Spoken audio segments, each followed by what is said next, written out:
Unless you're watching the stream. Hello, everyone. Welcome to the International Computer Club, I'm trying to just a abuse my fellowship bandwidth as much which as will reach across borders and oceans and allow folks from all around the globe to share their passion and joy for classic computers, consoles, and retro gaming. Hello, everyone. Welcome to the May 2022 edition of the International Computer Club. I'm Amigo Aaron. I'll be your MC for this evening. Tonight we have a galaxy of stars gathered to entertain you with presentations about classic computers, video games, and all sorts of electronic fun. Should be a good time. And before we get started, we're going to go around the horn real quick just to say hi to everybody and wish them well. Starting off, if you're watching this to my immediate, I guess that'd be my immediate right, my good friend, my good buddy, my partner in crime. What's going on, John Bodovkar Schaller? Hello, everyone. Welcome to the International Computer Club. I look forward to this event every time it rolls around, and I hope you've cracked yourself open up a cold one. Myself, I have a homebrew, and it's not really homebrew, but it's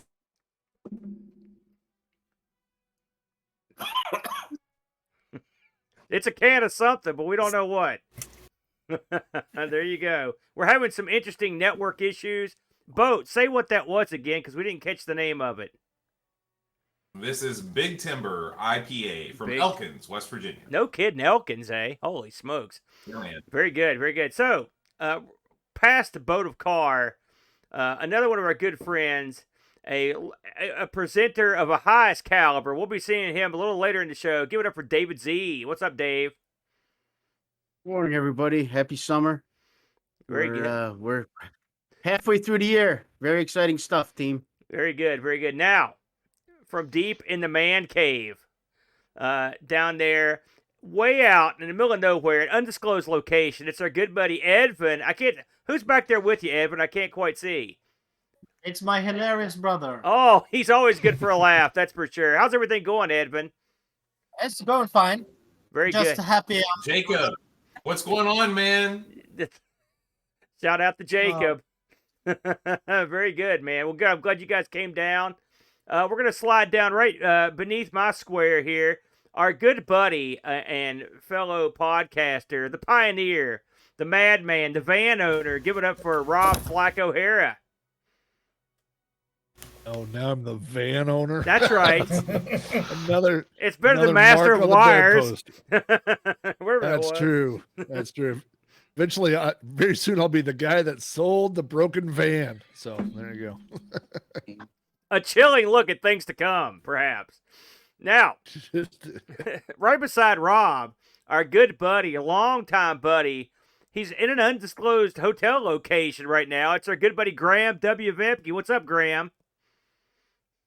Hi, everyone. Yes, in a hotel at the moment. Have to check out in a couple of hours, but I'm here. Can and you I hope I'm coming through all right. I'm on 5G, so get your tinfoil hats on. You sound fine. Can you tell us where are you exactly? Can you give us an idea? I'm at a location called Rouse Hill in Sydney.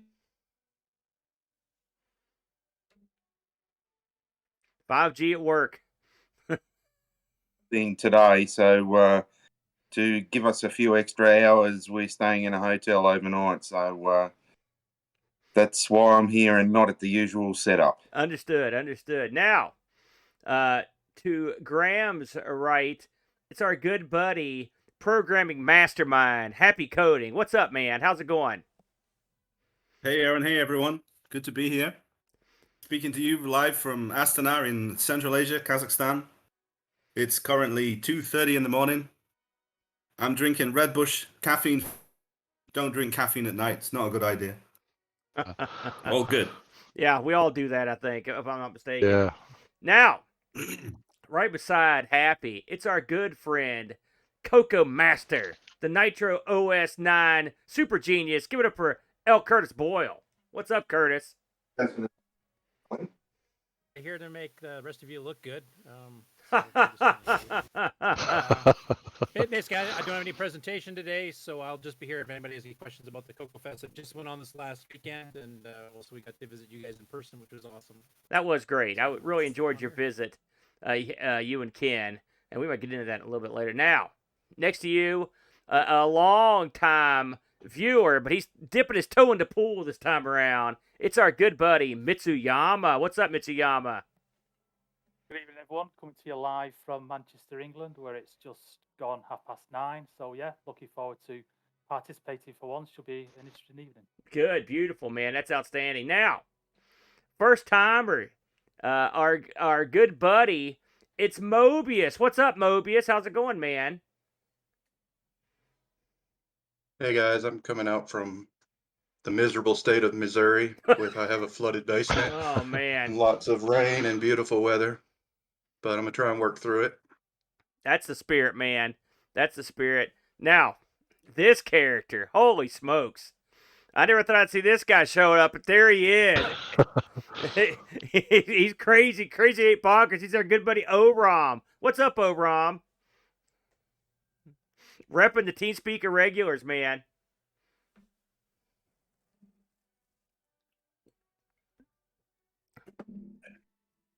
I lost you. That's all right. Say hi to everybody, Oram. Hi, everyone. There you go. And last on the docket, but certainly not least, also I believe making his debut here at International Computer Club, it's our good friend Petzl. What's going on, dude? Hello. Not much. Just thought I'd join the club here, and coming to you from Randolph County, Indiana. Very good. And look who snuck in at the 11th hour, just under the wire. Also from Canada, it's our good buddy Jason Warrens. Can you hear us, Jason? There he is. Can you hear me all right? Yeah, man. How's it going, Jason? Clear. It's going well. Thanks. I thought I'd just duck in here just to be a fly on the wall and sit in the corner and watch all the great presentations. Very good. Very good. Well, you're just in time. We're going to start the presentations off right away. And we're going to start the show off tonight with our good buddy Graham, who's broadcasting, as we mentioned, from his hotel suite. Graham, what do you have for us this evening? Well, you're breaking up a lot then, but I think you want me to start. Yes. So not my usual style of presentation, but what I thought I would show you is a few of my recent acquisitions from the Apple II that I've picked up. So it's more a show and tell than anything.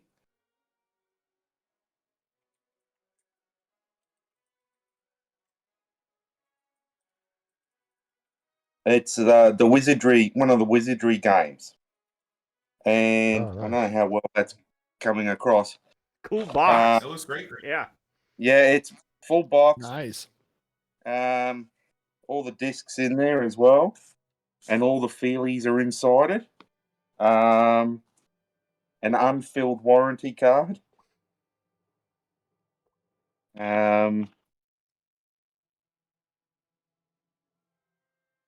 Grid paper unused. It's almost like this was bought and never even opened. Wow, so the game came with its own grid paper. That's thinking ahead. Yeah. A player guide. And that's just basically like a little intro novel to the game if you're not familiar with the story, which is quite good. Again, that super crisp, like it's never even been read,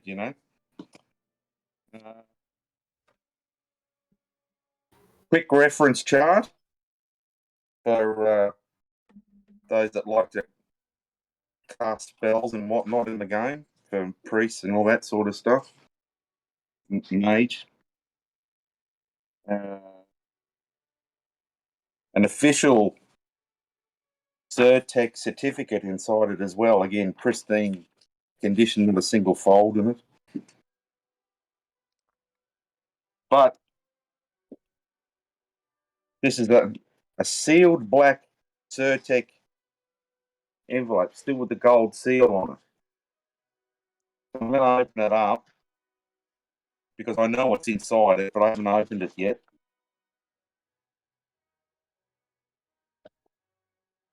We need a drum roll. Yeah.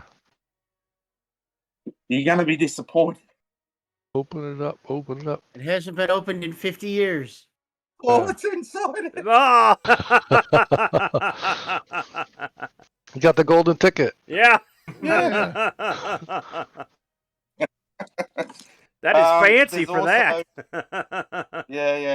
There's also a card that fell out that I'm going to try and find. Where did it go? You know, So Graham, when I first started calling BBSs, I had Yeah. this really terrible alias, and I was looking for a better alias, and I narrowed it down to 2, and one was Jack Flack, and the other one was Sir Tech. I thought that would be a great. Oh, really? I was almost Sir. That could have been a whole change in history. It could have been Sir Tech. Yeah, wow. So that's Where'd that you find box there. this? Where'd you buy this copy of Wizardry? It was in my father's garage. That's awesome. So, yeah, I just can't believe that he had bought it and just it looks like he's never even put it in the drive. Was your dad? Was he a big game? gamer? Yeah. I assume he just bought it for the feelies and just said, "Yeah, got it," and then didn't put the discs in or anything. He probably had a pirated version like everyone. No. I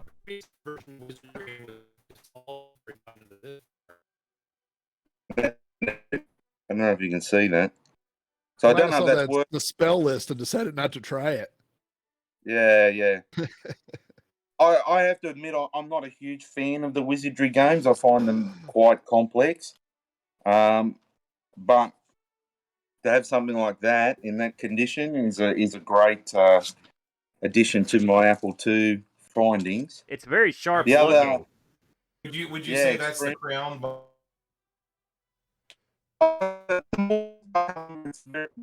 as well that I've found that I'll have for next time, but that is probably the best condition. Yes. Yeah, I mean, it's immaculate.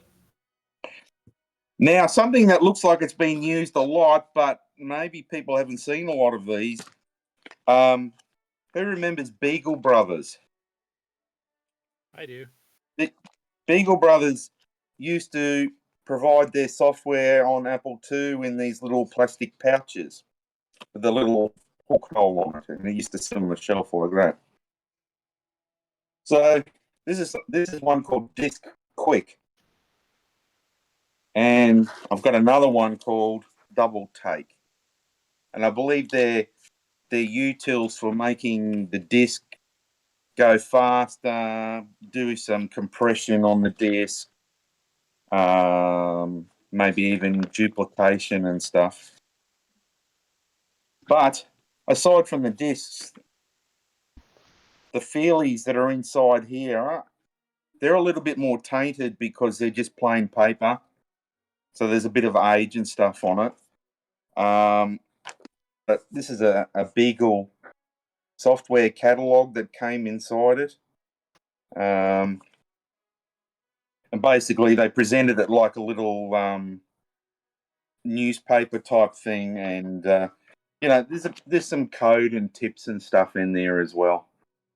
But each page of the book, or this newspaper, is assigned to one of their products, and it's quite interesting to just have a flip through and have a look at it. And the manual for Disc Quick is there as well. That looks like it's hardly been read. Well, It's kind of neat. It kind of looks like a merge of the old timey newspaper and new tech, right? yeah. Yep. Something you might have done in Print Shop Pro, maybe, or similar, And this is a specific catalog just for Apple. So that's pretty cool as well. But in this double take, we've got some interesting programming tips. We've got a hex chart that comes. So hex conversion chart. we've got some pokes and all that sort of stuff as well, which is quite nice if you're into programming. And then there's these posters. And you probably, if you're into the Apple II in any way, shape or form, you've probably seen these scanned from the old Apple II archive. There's this Apple II colour chart That's the with low-res color chart. yeah, and the ASCII table as well. And then on the back there's They spelled color wrong.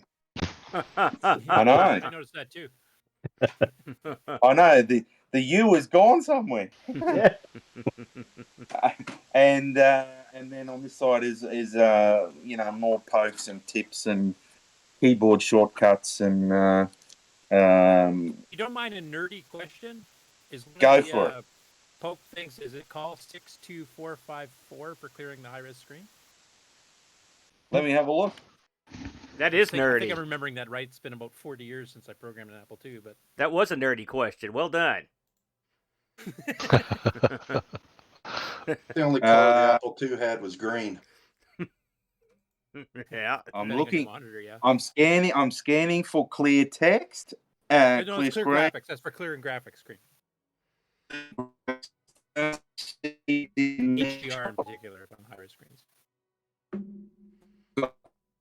Text windows, cursor positions, low-res endpoints, clear array, variable names, on-error addresses, scaling, flash speed, rot, display mode switching, keyboards, DOS pokes, vector DOS, pro DOS location, clear high-res screen back to black,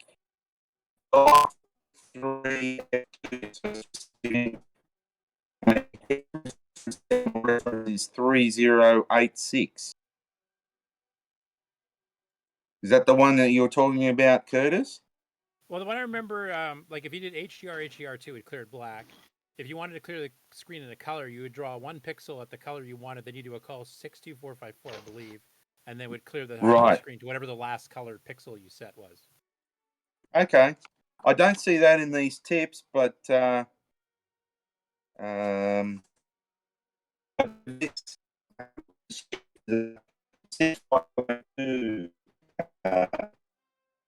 short list of instructions that will come in handy for people that want to do assembly and use the monitor and stuff. And I don't see anything on that there either for clearing screens, unfortunately. Maybe the Beagle brothers assumed everyone knew it. But I do have an assembly book at home, which I'll show you. Known Apple II guy. He's probably the Apple II equivalent of Butterworth or Butterfield from Commodore 64 in terms of the amount of books and manuals and stuff that he wrote. And I'll show that next time. But yeah, that's all I have today. And because I'm traveling and doing the dad and daughter thing today, and so I hope that wasn't too boring for those people that are anti-Apple. What a great find to have from your dad stuff too, Dad. Your collection. Yeah, well, I'm still waiting for my dad's hoard of hidden video games to appear. Yeah, I'm sure it'll show up. mine too. Hey, Graham, now that we've got you live on the horn here, I just wanted to thank you again for that package you sent to Aaron and I. That's no problem. The CDs, it was great, man. We loved it. Yeah, no problem at all. No problem at all. I'm going up again to see my father. He lives in another state. He lives in Queensland. So for those people that know Australia, where I live, which is Sydney, it's an hour and 10 flight away from me. He's got an Apple IIc in his garage that's boxed up, which I'm going to try and test and see if it's still working. I did have a brief look last time I visited him, and it looks like there is a battery leak on the memory expansion board that he's got. So it's one of those, as it was called, ZRAM expansion boards. And I may have to, sacrifice that battery, clean it up, and hope it still works. Otherwise, I just forgo the RAM expansion and have a stock Apple IIc with a green monitor, and I may have that set up and working for the next computer club. So that I would love to see. That to me, that's the.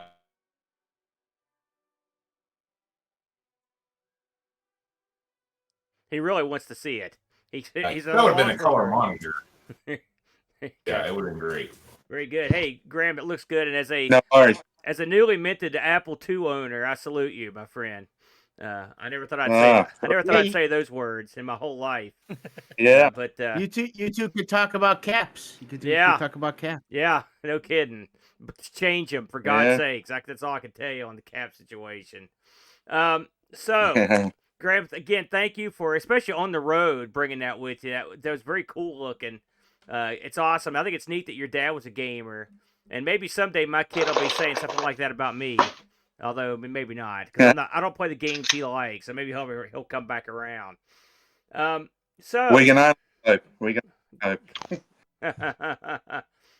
We're going to move along here, and I believe next in line, let's just go ahead and go for it, man. And we will call up Jack Flack and see what he's been up to. He's always a busy man. So Jack, if you're ready to go, what do you got for us? We'll give you a whirl. Oh, well, let's see what we're doing here. So, I have, of course, because the supply chain, all these things have stopped, I haven't been able to get any more Raspberry Pis, but for a while I was buying Raspberry Pis. I have like 4 or 5 Raspberry Pis just doing all kinds of, random things. And, for those of you like me that grew up in the 80s, man, I like noise. Like when I'm out in the computer room, in the movie room, whatever, I just like random things going. I like videos going, noise going. And so I still have Poster Pi running out in the movie room lobby, which I showed on a different International Computer Club, which is basically it's a Raspberry Pi that's hooked up to a flat screen TV that's rotated and shows movie posters it cycles through. But I thought, wouldn't it be kind of a cool thing if I could do the same type of thing for videos?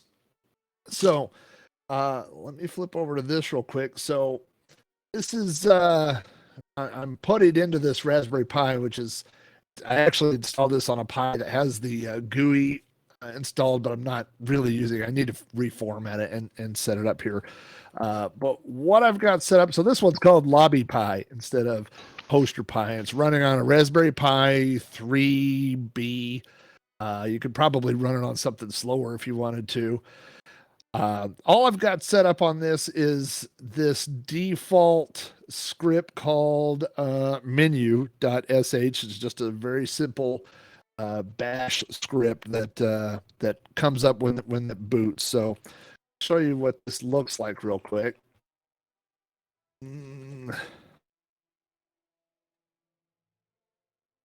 So what this does is, and by the way, I'm not a bash programmer guy. I'm not really a bash guy. I'm not really even a Linux guy. This is mostly just commands that I figured out what I wanted to do, and then I just Googled, hey, how do you do this, and figured this out. But essentially what I'm doing here is this changes the color. This is a little menu header thing that pops up. And then what I'm doing here is I've set all these choices, these echoes that I go throw it into a menu. So these the choices here, you can see number 1, it just randomly shows, well, number 1 is movie trailers, and 2 is 80s cartoons, and then I've got MTV music videos, just all different kinds of stuff I could choose. And This Raspberry Pi, I've got the HDMI split out in the lobby. I've got a big TV by where the chairs are, and then a smaller one that's kind of right by the door. So the video goes to both of these things. Now, normally it defaults to movie trailers after 1 minute, but I changed it for our demo today. Added an extra 0 here, just so we have time to look at the menu and do stuff. But this is just a read case command. I mean, this is as simple as a menu gets. There's a timeout here, which, like I said, normally I set for 60 seconds. And if you don't hit anything in 60 seconds, it presses the number 1 and moves on. And so this, if you're familiar with VLC, I'm calling the command line version of VLC. Runs it at full screen. It turns off the video title. It shows, and LZ is basically play every video in a folder shuffled. So that's all it's doing. And then the last thing here is this is pointing to directories that I have on my server. So I've got this mounted, this movies mount. So I put like all my movie trailers in one folder. I've got all my, every episode of Starcade all in one folder, just different stuff that I would want to have hanging out there. Right. So let's reboot this Pi here real quick. And the only thing that you may see here is you may see the little, if you're familiar with the Raspberry Pi, there's a little lightning bolt that shows up when you're using the wrong adapter. And that's normally, I have a better power adapter out there in the building, but I drug it in here and just grabbed a power adapter, and it's a little bit underpowered. So that doesn't normally pop up. But let me, while that's doing that, I will reconnect as well. You can see what this comes up as.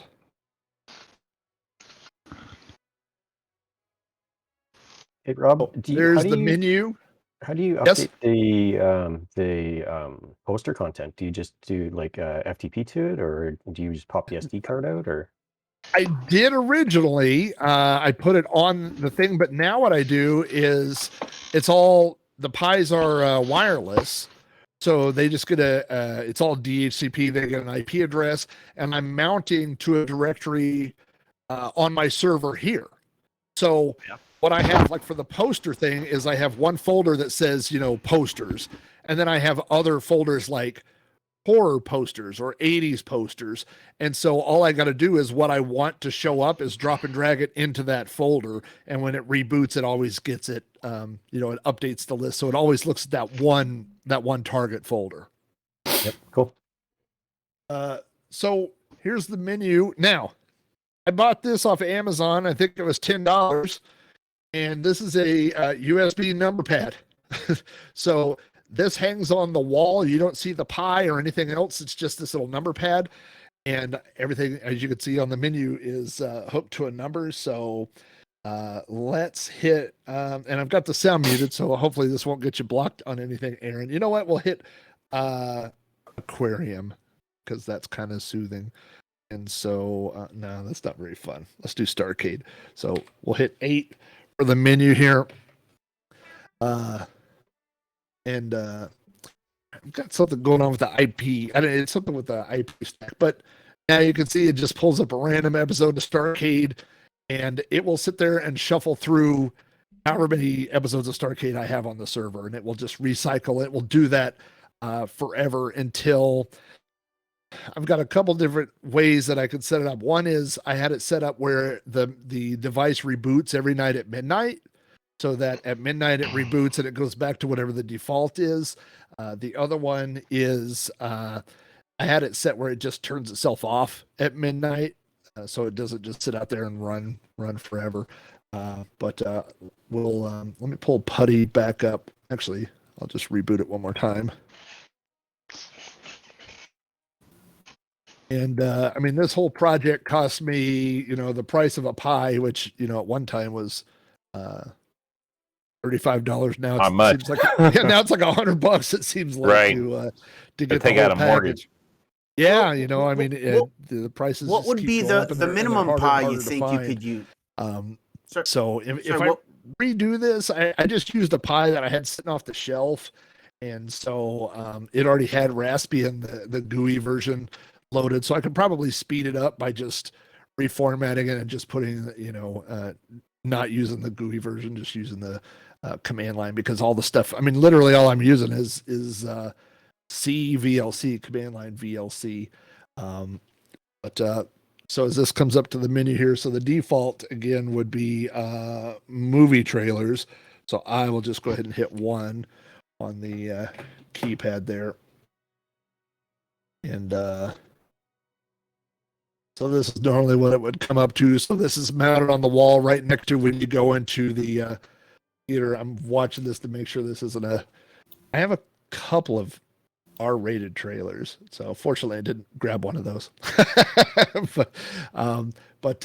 Yeah, the only other thing that, I mean, it just took a lot of time to go download all these movie trailers off of YouTube and stick them in a folder, and most of the other stuff, the 80s cartoons and all that kind of stuff is all content that I already had. But when I go out to the movie theater lobby, like to play, I've got arcade games, my arcade cabinet out there. I've got other stuff, the popcorn machine, and it just makes it feel a little bit more alive with video going and sound going, and makes it feel less like a one person just going out there and being by himself in a movie theater. So, but people get a kick out of it too when they come in and they see the trailers and the movie posters and stuff like that going on. So. But that's it. That's what the latest Raspberry Pi is doing. So if I am able to find another Pi, I will put it to use doing something else as well. Hey, Rob, Dave, I don't know if you caught Dave's question earlier, but what do you figure the minimum? No, I'm not seeing Dave. What did he say? He asked what would be the minimum Pi you figure that could do this? I mean, it'd pretty much be anything, wouldn't it? Yeah, the only thing that gets the usage up when you look at the usage is it's higher on mine because I'm doing it wirelessly. So I think you could get away with a 2 because VLC doesn't really use that much. And there's a couple tricks you could do.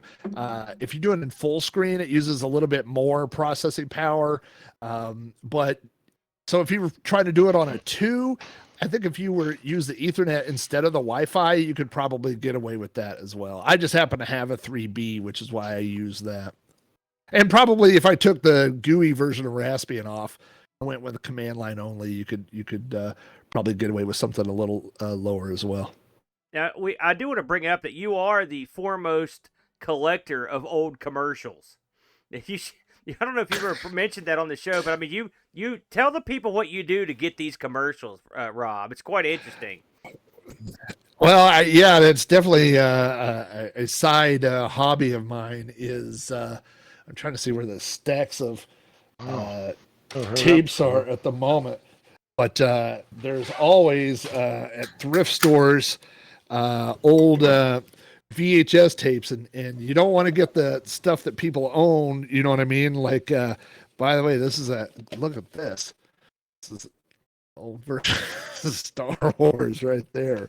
But yeah, there's all these videotapes, and so I basically just, digitize them, and I go through and cut them out, and so I've got a YouTube playlist with, I think, 600 or 700 commercials, like, if you could find tapes from the 80s that are still playable, that's gold. But there's a lot of 90s and 2000 stuff out there that it's funny to me that the 2000 stuff doesn't feel that retro, but 10 years ago the 90s stuff didn't feel that retro to me, and now it's starting to feel a little bit older. So I put it up there just in case there's somebody else that's looking for it. But yeah, so all that directory on the Pi, it points to that as well. So if you just want to, have old commercials running in the background or something like that, it works as well.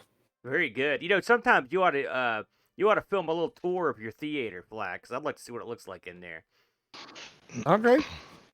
Because we've heard about the various components of it. We haven't seen the completed deal.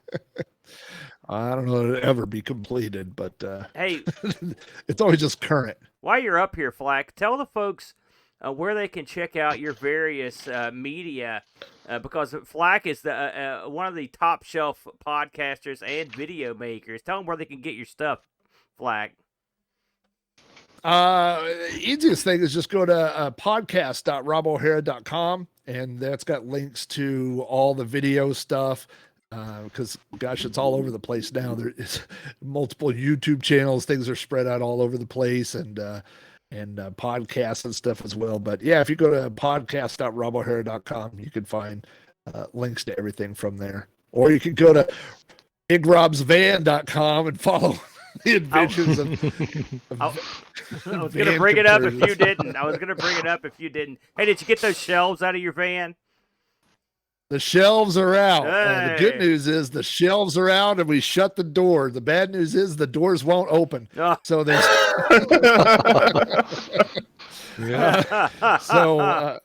it's more like a kind of a time capsule at the moment. Yeah, extra security, right? Very good. Well, see, that right there should be enough to get people to come over to the website to see what's going on with Now, you. Rob, is there going to be what as far as the write-ups for Big Rob's Van goes? I know you've got the written component with the blog. Do you plan on any sort of a vlogging series as well? I've thought about it, and I want to do something like that. And I watched a video of a guy taking the shelves out of his van, and it was 5 minutes long.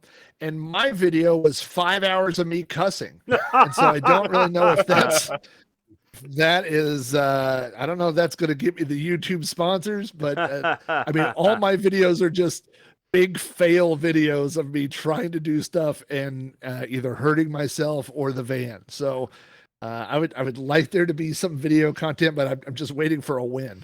Honestly, this sounds infinitely more entertaining. I'd watch that. Yeah, me too. That's more of a stream than it is a video. You got to stream that. Right. Good stuff, Flack. Was it happy? Right, mine's the opposite of Happy Coding's idea. Mine's just like a video series where nothing works. There you go. We all can't wait to see the van at Boat Fest when you stealthily drive it out, Flack. We can't wait to see what it looks like, man. I mean, there's a big possibility I might have a lawn chair and a bonfire in the back, and that's it. I don't... Well, we'll film that too. Good stuff. That's You need to make your horn play Sid music, Rob. Oh yeah, that'd be. Well, I've got a third Raspberry Pi. There's a couple of builds that basically are music players. It's like a music box, and it works as a. It basically you connect to it, and it's like a website. So you connect to it with your phone, and once you're connected to it, it's like a video or a jukebox, and you can play MP3s or whatever. But the player that I'm using or that it has doesn't have a plugin for mod files or SID files, which is what I really want. So I may have to change music players because I think that'd be pretty cool to have out there as well. Very good, very good. Yeah, I could just see you driving around OKC pushing the horn, and it's the Commando song or something like that. You know? Custom sounds. I love it. Yeah, that's going to be the Commando boat knows the reference. If you just see the van and you'll hear the Commando high score music, you'll know what happened. And then we'll know the van is a hearse and Rob is no more. Yeah, that's the song I've said online that I want played at my funeral. So it's just a long fading picture of the van and that music. You'll know. From what you said about the van, that might be a 2-in-1 sort of thing. You won't I know don't which understand one's why dead. you took the shelves out. I don't understand why you took the shelves out. Wouldn't it be great to have shelving room? I missed that part. He's gonna sleep in that When you sucker, want- Dave. He can't have no shelves in there. It's a You stealth sleep under van. the shelves.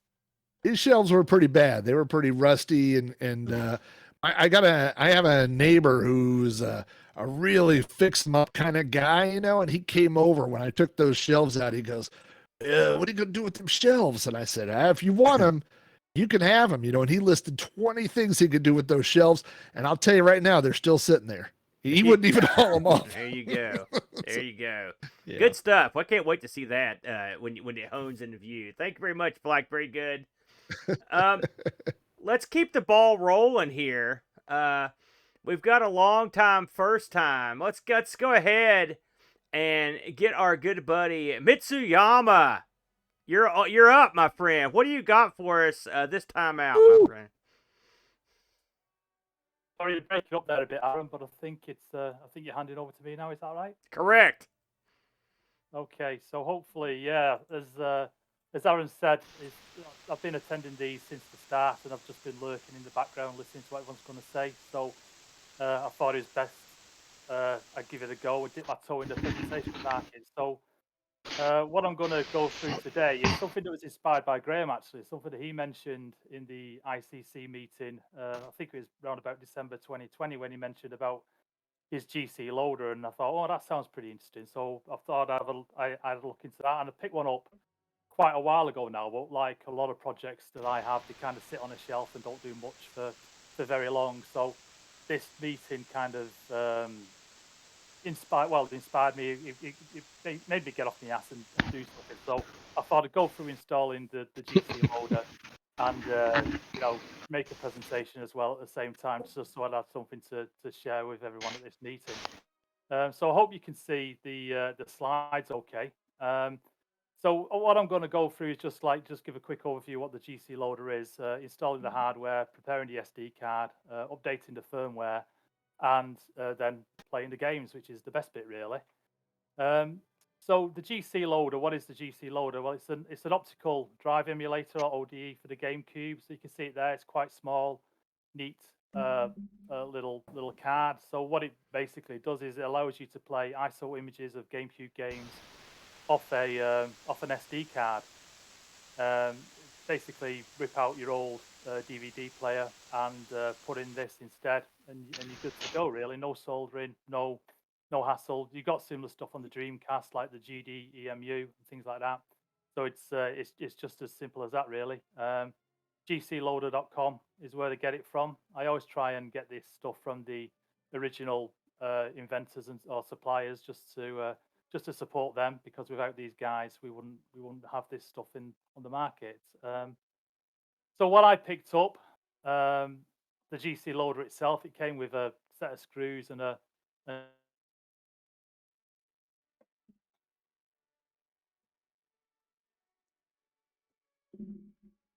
I got this thing here in the middle, which is a 3D printed SD card extender. So it just makes the installation look a bit neater, really.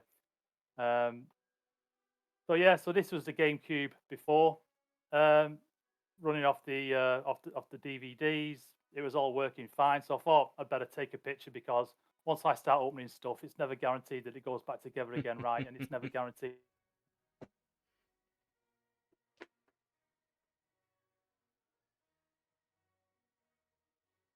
Quite simple. There's 4 security screws at the bottom of the GameCube, which whips off the outer case. You just pull down the ports, the SD, the joystick ports, and the memory card ports at the front. It just clips off the posts there. Unclip the ribbon cable, and then you've just got loads of screws to undo. I mean, I don't know what Nintendo are usually like for engineering stuff, but this had about 28 screws in it in total. So you just undo a load of screws, pull off the fan. That's the main board there, and then what you're left with is the RF shield and the optical drive connected to the RF shield. So then you just whip off the optical drive from the RF shield. There's six screws on the bottom. These are all, once you've got into the case, the only security screws are the ones on the outer case. Once you've got into it, they're all cross-headed screws or fillet screws, so nice and easy to get out. So you just separate the optical, the DVD drive from the RF shield, and you need to keep the RF shield, because this is what your GC loader connects to. So like I said, the GC loader came with a little bag of 3 screws and a washer. So you just screw the GC loader in place, nice and easy. The washer goes on this screw head here. It's easy to identify because the hole in the RF shield was slightly larger than the other two, so you just need the washer there just to hold it in place. Yeah, and then once that was on, put in the SD card extender, and I don't think you really need to secure that with screws, but I just put 3 screws back in, the same screws that took out when I undid the optical drive. You can see the little connector there poking through the hole, and that's what connects to the motherboard on the GameCube there. So you just marry it up. It all fits in nice and neat. Put the screws back in.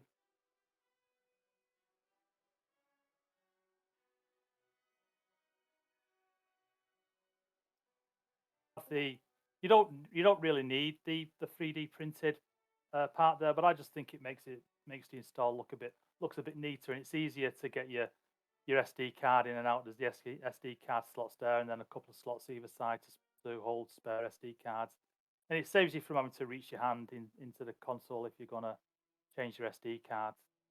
So overall, it took about maybe 30 minutes, 40 minutes just to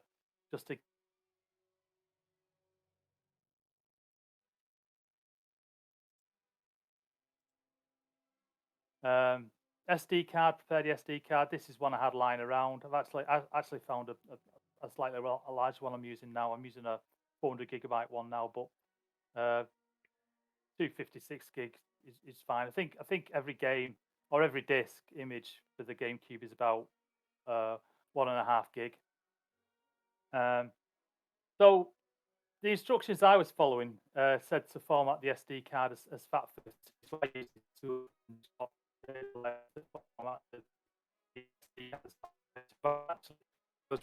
documentation with the GC loader. They actually support exFAT now, so I reformatted my card using exFAT, and that's you can do an exFAT format directly from Windows. The software you install is something called Swiss, and that's available from GitHub here at this link. I'll post these links in the Discord chat at some point. And basically, you just download Swiss. It's a zip file. So you just extract the zip file. You just got to copy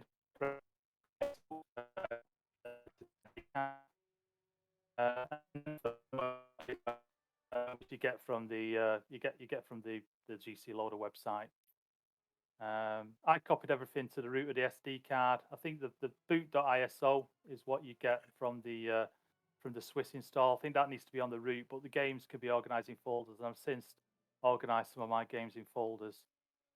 So yeah, so this is what you get when you download Swiss. It just extracts a load of directories.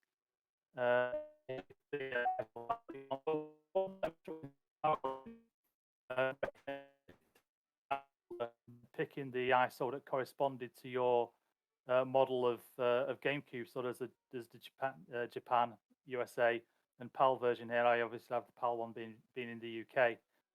But then there was also I tried that one first and it worked fine, but there was also a folder specifically for the GC loader with the boot.iso already in. I took that, renamed it boot.iso, and it worked fine. But then I went back and tried this one, and I don't.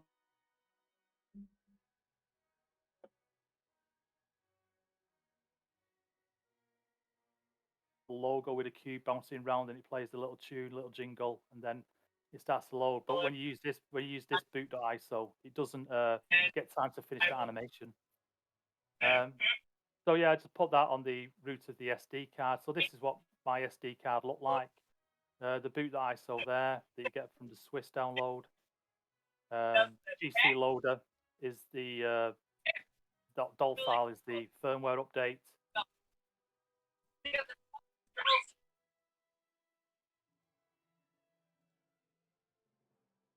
And WarioWare, which is always fun.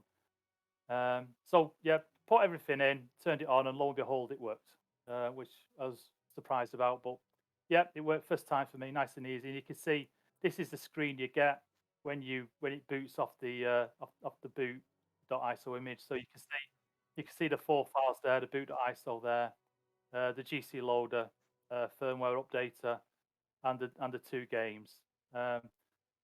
Swiss is quite a powerful bit of software actually, because it's not just for the the GC loader. It supports booting stuff off the SD to SP2, which is a little card that puts an SD card in your serial port 2 adapter on your GameCube. If you've also got the network adapter for your GameCube, you can have it so you can load ISO images off an SMB share or something like that. There's a little menu across the bottom here. So the first icon there selects which device you want to use. So mine defaults to the GC loader, but you can swap between your DVD-ROM and, like you say, the network and the SD card on your serial port. Customize options settings there, information settings there. This icon here refreshes. So if you change the directory or you change what you're loading, you just click on that and it just refreshes the directory listing. And then the last icon there is a little exit icon, so you can go into the actual GameCube options where you set the date and time and do the memory card options and things like that. Updating the firmware is nice and easy. So you download the file from the GC uploader website. You just click on it. It drops into a kind of text window here. I took this picture after I'd actually done the upgrade. So when I first did the upgrade, my firmware version was on 1.1.0. When it upgraded it to 1.12, takes literally 30 seconds. Just erases the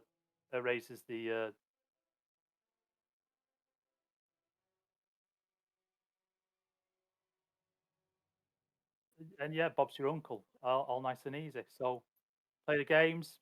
You just click on the ISO. The game loads up. Super Monkey Ball 2. Nice and easy. So yeah, I'd recommend to anyone who's got a GameCube who's looking to maybe replace the DVD drive, give the GC loader a go. One of the things I've got to do is I'm probably gonna at some point pick up an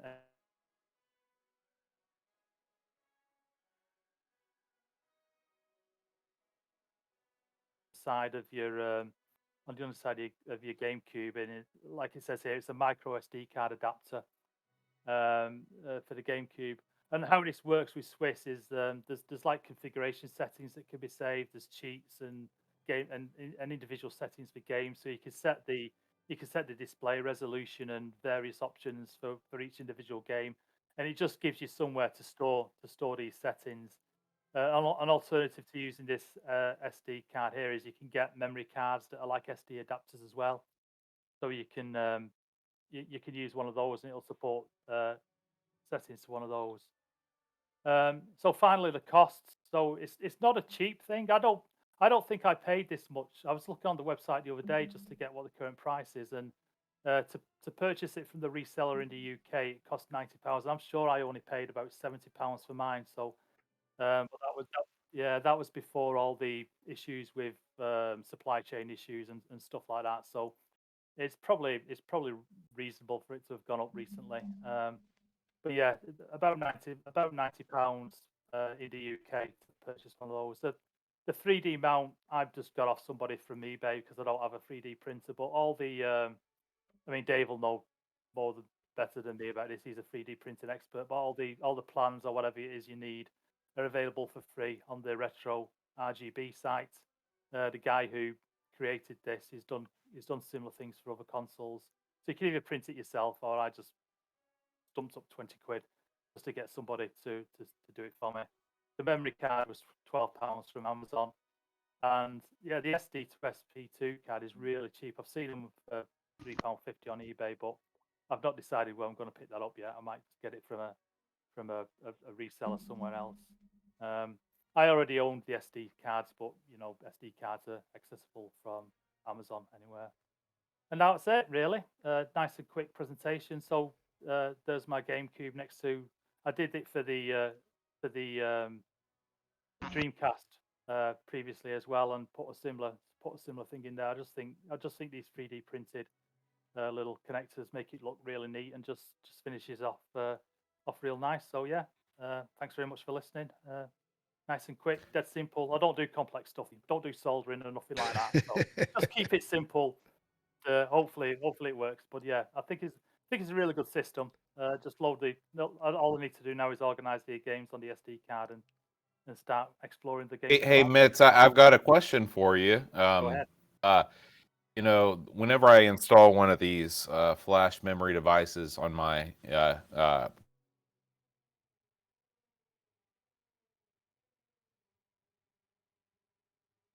But you cut out there. fire up with the GC loader. Sorry, mate. You cut out there, Bo. Try that again, buddy. What are your top 3 games to fire up with the GC loader? Well, the only 2 I've got on there at the moment are Super Monkey Ball 2 and WarioWare. I need to start populating the card a bit more, but I've been playing. Every time I test it, I end up playing Super Monkey Ball 2 for a good 10-15 minutes, just playing monkey bowling or monkey tennis or monkey golf, the mini games on there. I enjoy that, but yeah, I'm looking forward to.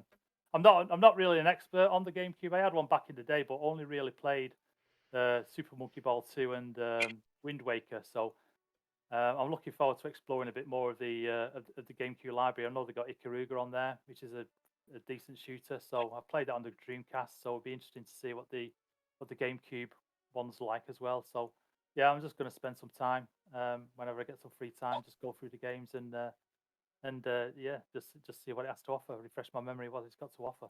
How hot does that thing run with with that 3D printed insert? Because I know when I did the Dreamcast, I made a change on the power supply to cause it to generate less heat. Because I've always heard on the Dreamcast there's a issue with the flow of air in it when you put that insert in. Does the GameCube tend to run cool? The GameCube's got the GameCube fan is on the side of the unit, and the GameCube's a lot taller than the Dreamcast. So I've not had an issue with temperature, and I think on the Dreamcast, I read a few forum posts on this, and people seem to contradict each other on it. But I think what the concern was with the Dreamcast was that because you're taking that drive unit out, the power supply in there, the draw on the power supply isn't as great with it removed as it is with it in. So I think they were saying that the reason the power supply gets hot is because it's just not drawing that electricity through to power the optical drive in the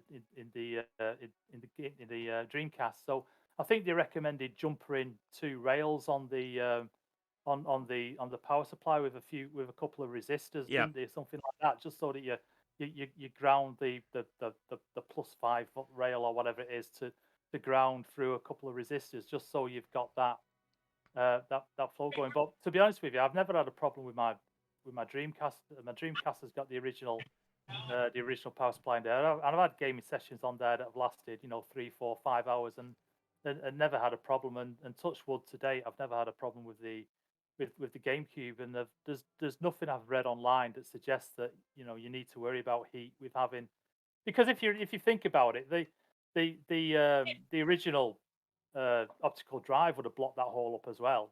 So I don't think you've got an issue. I don't think there's an issue with airflow. I don't think you need to worry about it, to be honest with you. Very good, good stuff. I know there are more than a few people, even in this very room, that are into the GameCube. So if you need help picking out games, I have a feeling you can get some tips on GameCube. Yeah. Well, I was gonna ask. I was a big GameCube fan myself, and I brought a Wii over with me to Kazakhstan. Because it's really small and compact and easy to kind of carry. So, I know that you can. I mean, I have it. I have a lot of GameCube games on a hard drive that I can run on the Wii. So, is it just the kind of pleasure of playing it on the original machine that's different for that, or is it there are other things that it can't do that the Wii can't do, for example? I don't know. I think a lot of people games because I think it does everything that you want it to do. But I don't have a Wii anymore, so I still had a GameCube knocking about. So I thought, give it a go and stick it in. But Yeah. I think there's. I'd say if you have a Wii, then you haven't tried the GameCube hack, it's well worth it, because you can play all the pretty much the whole library on Yeah, the Wii. So I used to have a Wii a while ago, but then I sold it. You know, yeah. like I've done with a lot of my old stuff. It's kind of Yeah. regretting No, now. I love the Yeah. GameCube. I think it looks beautiful as well. I actually have Yeah. a Panasonic Q in England, back in England. So Oh wow. that's how much of a fan I was. I bought one when they were new, you know. So Yeah. Very cool. Yeah, but it's a really, really good couch co-op thing. If you have 2 or 3 friends over, there's some really nice games. Not just Mario Kart, but there's a Final Fantasy Crystal Chronicles. I don't know if you've tried that. I've not tried it. I've It's seen it a- on lists of things. to It's try. a really good game because you've got 4 players and you move around the map, but everywhere in the map is poisonous, and so you have to carry this crystal.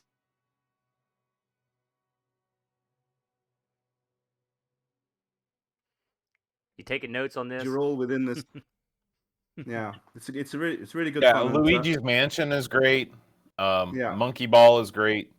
I mean, there's tons of great GameCube titles Yeah. that are not just the the Marios and the Zeldas. So Day of yeah, Reckoning definitely a wanted library to. worth checking out. Those Well, are- I Didn't they- used I to think have, they had a Metro. I think they had a Metroid on there. I like the Metroid. Yeah, there's three Metroids. Yeah, I was gonna try that. Was it?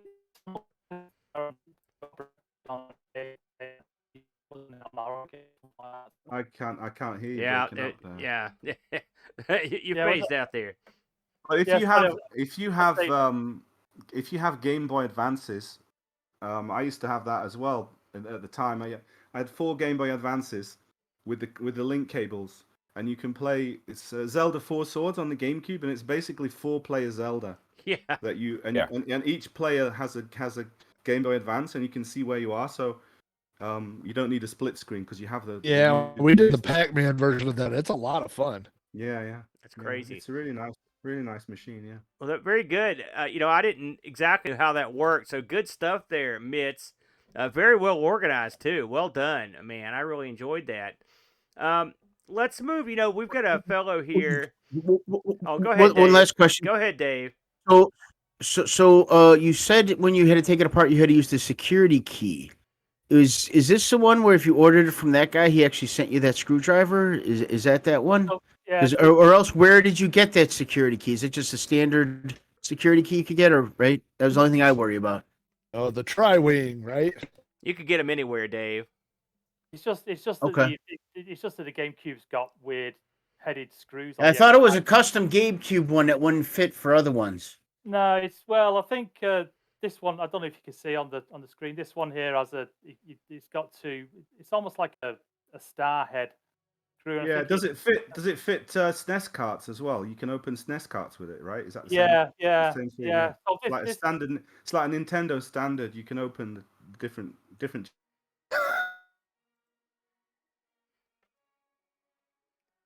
They couldn't make it easy over there. That's for When I darn open sure. it up.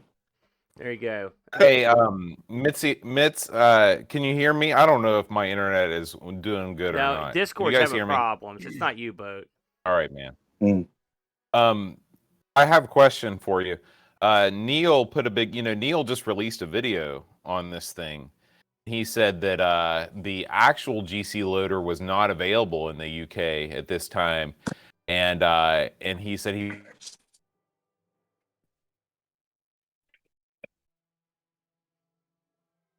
It's like Nintendo. Man, I think all I have is knockoff. Nintendo is editing your voice. Say that one more time, Bo. Quick. Say it quick. Do you have the real thing, or do you have one of the knockoffs? No, I bought mine. I bought mine a while ago. I bought mine maybe 6 months, maybe possibly up to a year ago. So I've got one of the originals. I made sure I bought it from the original site via the there's a authorized reseller in. See, they did it again. That's amazing. Where'd you say the authorized reseller was, Mitz? Say that one more time. Well, if you just go to gcloader.com, the website that I showed, you go to gcloader.com. There's a page on there where you can buy them from, and all the resellers are listed on there. Very good. Very good. Listen, well, we've got. Hey, oh, go ahead, can I- Graham. Sorry. Mitzi, are you planning on doing the battery hack on it as well? Because in the board,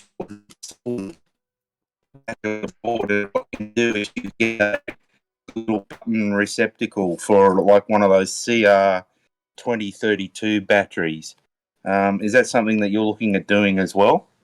Yeah, I do need to do something with the battery because it's not holding the correct date or time on the thing. Yeah. So I was gonna because I noticed where the battery was when I was pulling apart the GameCube to do this. Yeah, on the controller board. Yeah. So Yep. so yeah, I think that's something I'm gonna have to Google and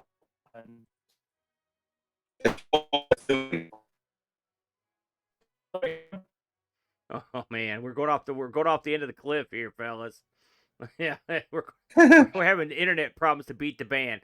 Happy, how do you feel over there? You think you can get it in, man? You seem to be coming on clearer than most, which I find amusing given your situation. Let's tag you in, Happy. Hop in here and we're gonna put you next on the docket, Happy. What do you got for us? All right, sounds good. Is this microphone clearer now? Yeah, I changed it, you sound fine, man. Yeah, good.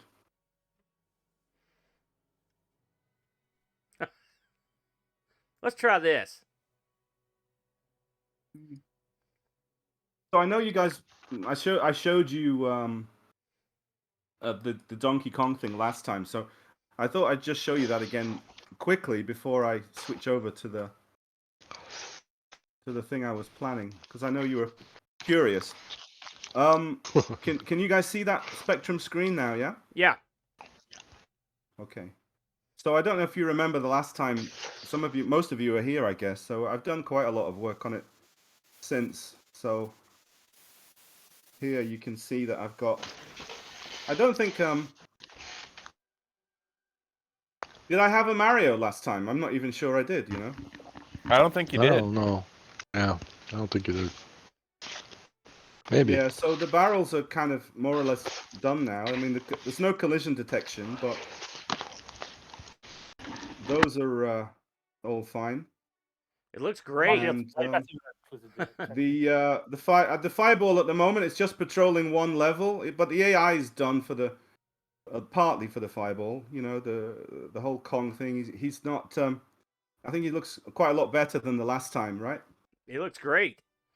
He's even he's smirking. He's pounding his chest. He looks good. Yeah.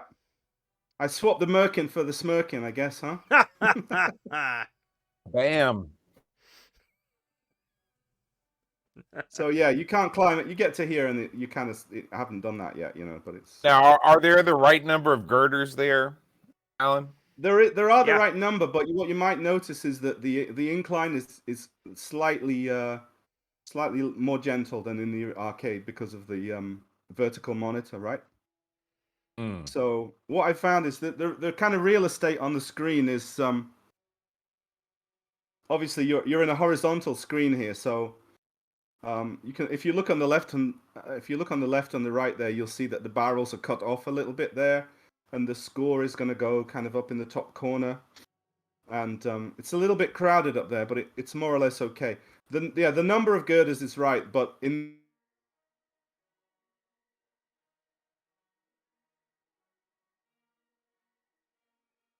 the arcade they go up by 2, so it's just it's taller, but it's not. I think you got the ratio just right, man. I mean, it looks. Yeah, this is very similar to the one on the Coco. You know, that's the one to base it on. You did the right call. Eat it, boat. Yeah, well, I'm mostly basing it on the arcade, but that layout, yeah, is based on the. Listen, this thing destroys Don. He can't even say it. So you talked about the AI, right? So Donkey Kong AI, when the barrels and the stuff come out in the beginning, they have a certain kind of a pattern to them. Did you copy that, or is it all brand new AI? No, it's in there. If you watch the barrel here, you see how it rolls past, right? Right. Well, look, if I start running towards the barrel, I've got it at the moment. You see, when Mario is running towards this ladder. Yeah, that's awesome. Yeah, so you do the barrel steering like you can in the arcade then? Yeah, that's fantastic. Brilliant. It's set on the hard level, right? So that's why it does it almost every time. Like this one will go down. Should do. Yeah, you see. So very good. Yeah, you can you can do the what they call it, point pressing, something like that, right? There, you see, I made that barrel come down like that, right? Yeah. Yeah, but even the barrel steering on the arcade version isn't 100% reliable, is it? Yeah. I watched. Well, it grows over the as the levels go up, right? It happens.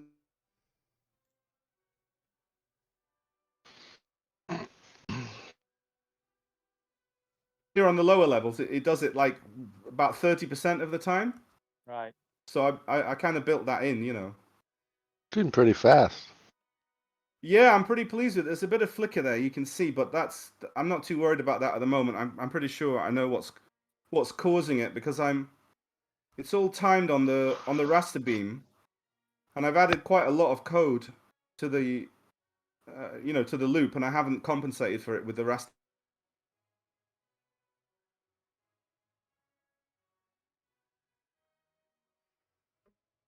About as busy as the game is ever going to need to get, really. So yeah, pretty pleased with it, really. Quite nice. Quite nice. Started on the other levels yet, Happy, or is that? No. I mean, what I'm going to really work on finishing this one because this is the one. This is the most demanding on the processor. This one, I think, because of all the barrels and everything. So yeah, I would I thought if I can get this one working, then the rest of it should kind of.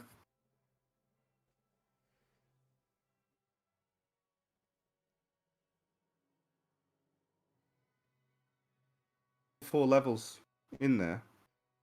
So, yeah, it's pretty good. Very good.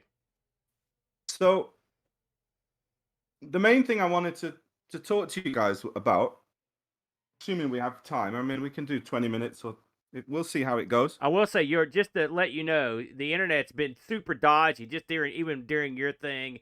So you may have to repeat some stuff here because we're having some big time problems.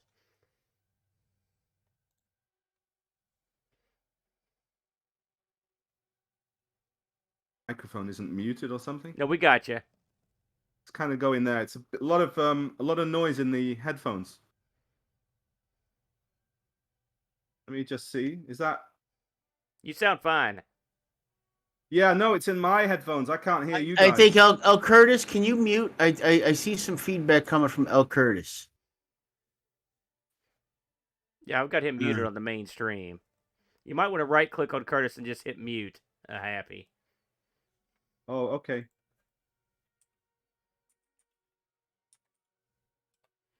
Okay, that's helped. Yeah. All right. Well, if El Curtis has a question later, then just let me know and I'll unmute him. Will do. Okay, so this is not my engine. This is called AGD, and it was written by a guy called Jonathan Caldwell, who's quite a prolific developer on the Spectrum. And it's a really nice way to kind of code games on the Spectrum if you don't have any assembly language experience, right? It uses a kind of very simple form of BASIC. I mean, it is quite limited, and I've used it to write maybe 5 or 6 games. But what I was lucky enough to have is that Jonathan shared with me the source code, so I wrote a lot more kind of tools for the interface and everything. So I made it a little bit easier to work with, a little bit easier to import graphics from outside, you know, and so on. So what I thought I'd do is just explain to you how it works, and maybe some of you guys might even enjoy having to play about with it. I still use it. I do mostly code in assembly now, but I use it quite a lot just to test game concepts and things like that, because you can kind of get them running really quickly. I mean, what happened when I was watching ARG when they did the Shea Maxim game, and I thought, oh, I could do a mock-up. I could do a quick mock-up of that in AGD because it's very quick. You can get things started. And obviously, you know, Aaron was really excited about it, and it looked kind of fun, and it ended up snowballing. You had it done the same. You had part of it started the same day we did the show, which was quite remarkable. Well, I mean, you know, we could probably get something like a fairly simple but pretty playable game running from scratch here. That's what I thought I might actually do, just to show you. So the way that it works is essentially what you have here is an empty game loop, right? So when you run test it, if I'll just run it there, you'll see it's doing nothing, right? There's nothing there. There's no game.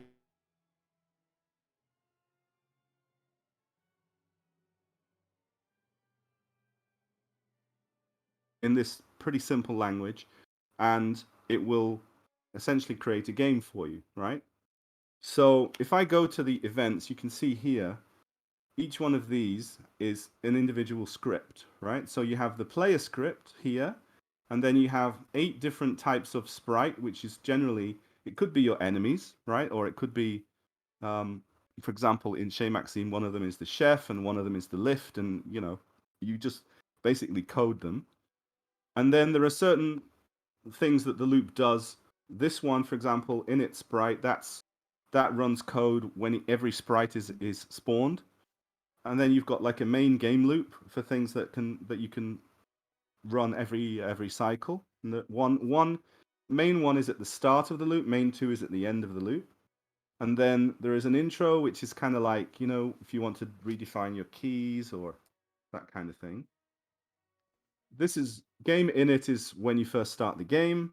This one is when you first go into a new room or reset the room. And then these ones are if you fell far or if you killed, and then there's a script for if you win the game or if you lose the game, right? So it's pretty straightforward.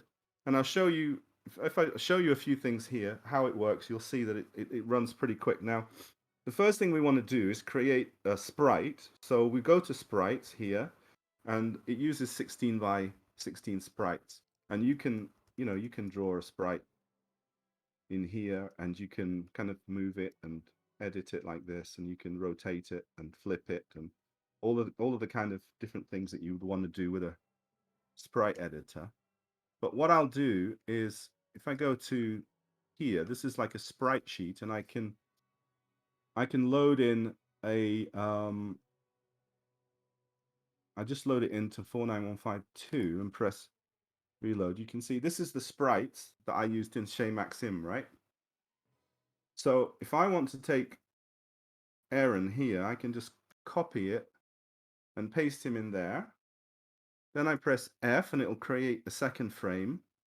Go back to the screen here, take the second one here and copy, and then I can test the animation, I think. Let me just see.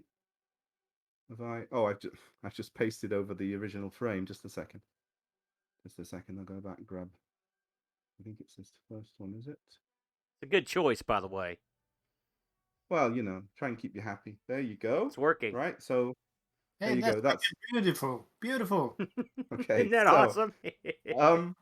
now, and then what I'll do is I'll make a second sprite there, and then I'll just everything. This is all running on original hardware. It's not original hardware; it's emulated hardware, but it's quite nice because it's instantaneous. You can test it so quickly. You know, that's the thing that I like about it. So obviously, we want to get. What I've done here is I've created 2 frames. One of them is blank. So let me go here. You can see that one, copy that one, and there. Well, I tell you what, let's make it. I did the same mistake again, didn't I? Let me take that one, and then I'll copy it. Okay, just a second. What I'm doing here is I'm using keyboard shortcuts for copy and paste, and then I'm just gonna H flip the right. Just a second. Right. Let's say I think that one on frame 1, split, and that one frame 0, and right. Okay, there you go. So here is dance, Aaron, dance. That's the sprite sheet. Now I can look at that's the one I just loaded in. I can, if I want, I can use an external package and, you know, import that.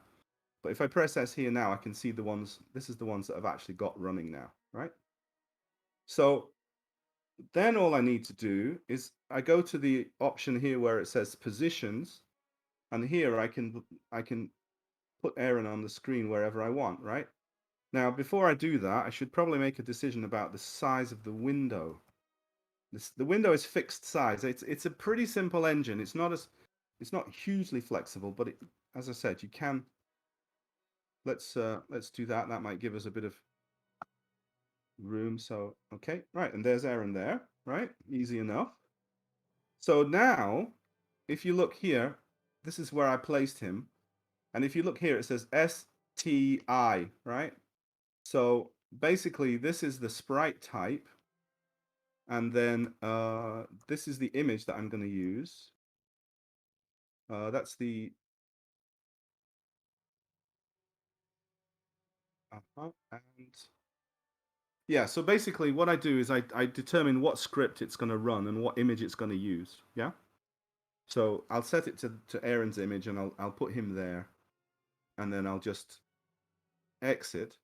Now, as I said, if I run it, you've got nothing happening right now. But for example, if I go to here, I'm sorry, I'm going a bit quickly. If I go to the player script, right? Player script is here. Now, if I just type anim, right, it's just gonna run through the loop. Yeah, but he's a bit fast, isn't he? So what I'll do is I'll go to the main loop, and I'll create a little counter that I can use. Something like it's very similar to basic, right? So if a greater than 2, let a 0. Just a minute. Add 1 to a. If a greater than 2, let a 0. Right. So all I'm doing here is I've set up a counter for this variable.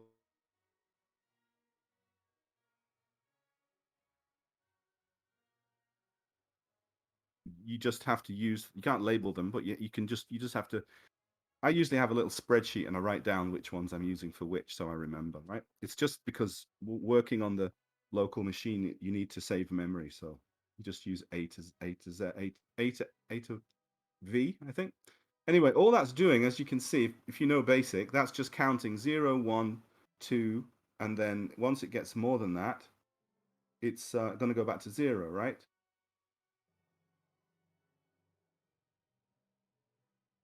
Variable. Then the animation will now, I hope, yeah, you see, that's a lot slower now, which is good. More realistic. Okay. It's more realistic to my speed right there. Okay, now, easy enough. What I'll do now is I'll just put something like this. If key 0, so keys are 1 to 0 to 6, so there's a maximum of 7 keys, which is usually enough for most games.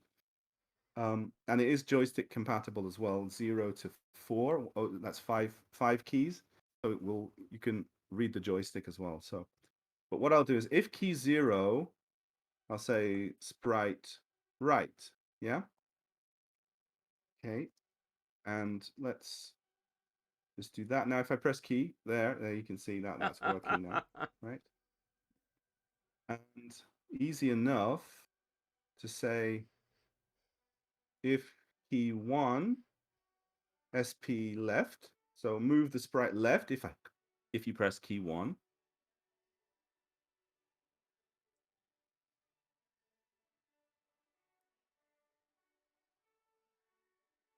Look at the sprite here. I've got image 0, frame 0, and here I've got image 1, frame 0. So all I need to do then is just say in here, sprite, go right, let image 0 when you're going right, and then let image 1 when you go left.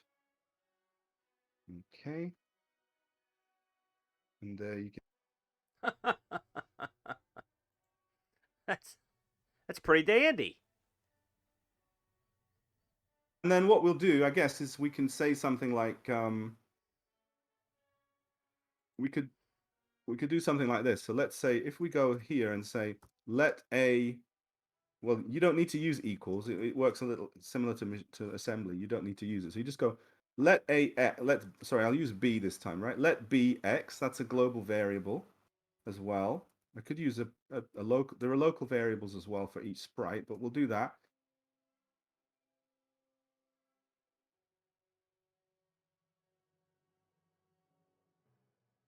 B. And if A equals 0, then anim. So that's a nested if, and then you end it with an end if like that, right? Now, hopefully what that means is here at the start, this variable is set to X, and then after it's made a move, it's going to check to see if X has changed and it's no longer equal to B.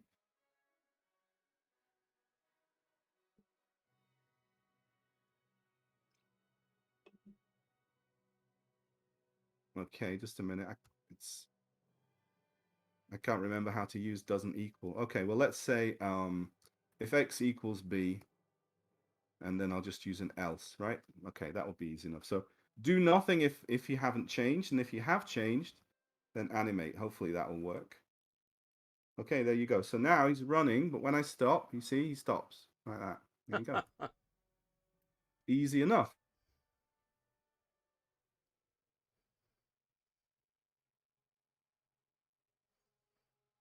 Just press X. This is very similar to sprites, but now we're dealing with tiles, and we have different tile types.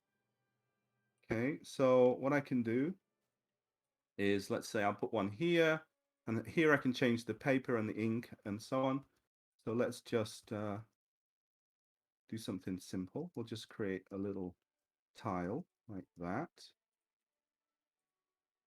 Doesn't take too long. Okay, well, you know, just rough and ready here, aren't we? But that'll do. Okay, so now I can, oops.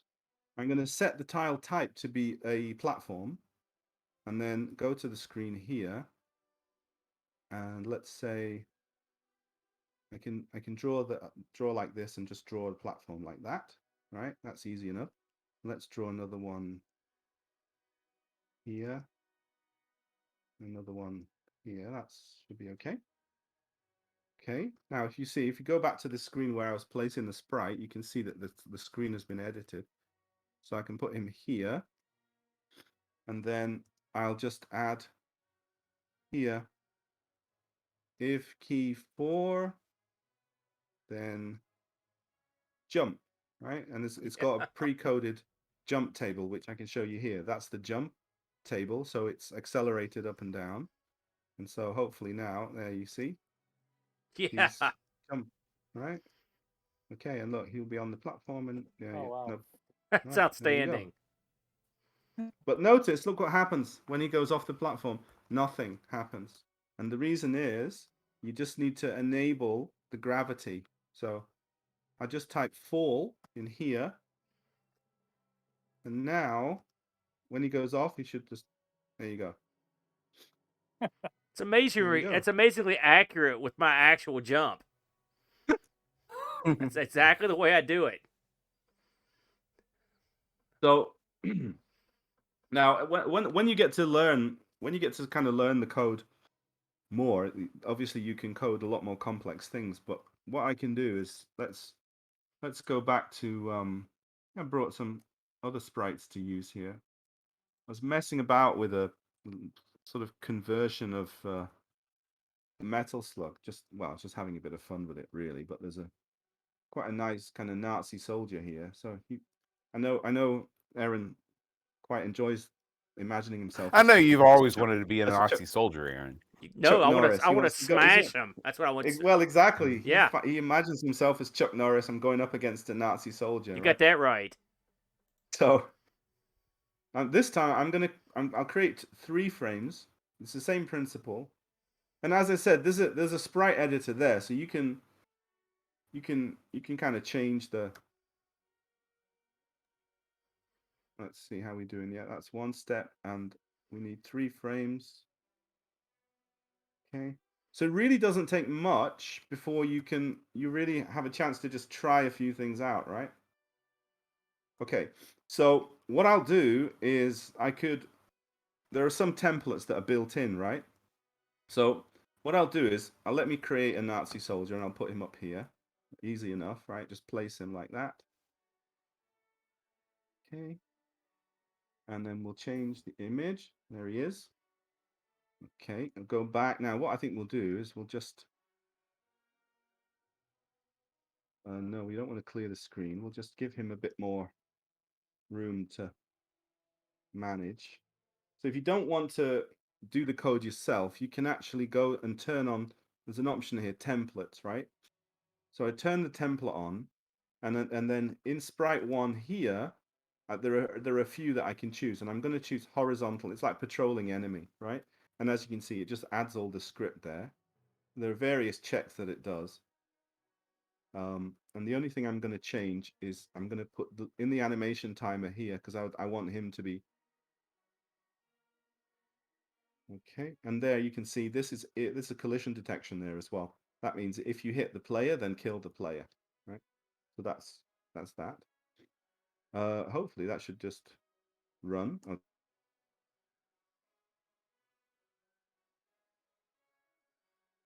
Yeah, it's two of me. There you go. So what I need to do is go to the Nazi soldier and change him to type 1.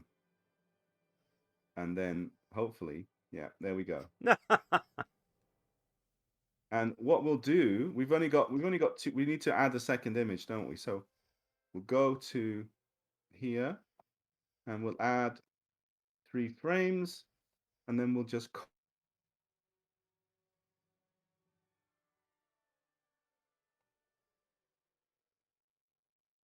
and frame 3 to there. Right, so is that working?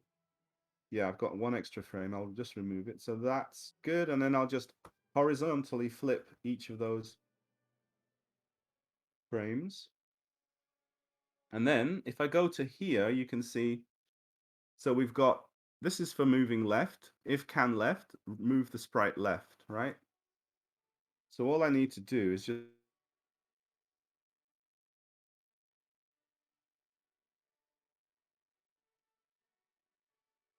we'll have to change it if that's the case, but it's easy enough. Just all I'm doing here is just telling the code to change the image according to the movement of the sprite. So hopefully that's okay. He's doing it backwards, but that's He's fine. moonwalking.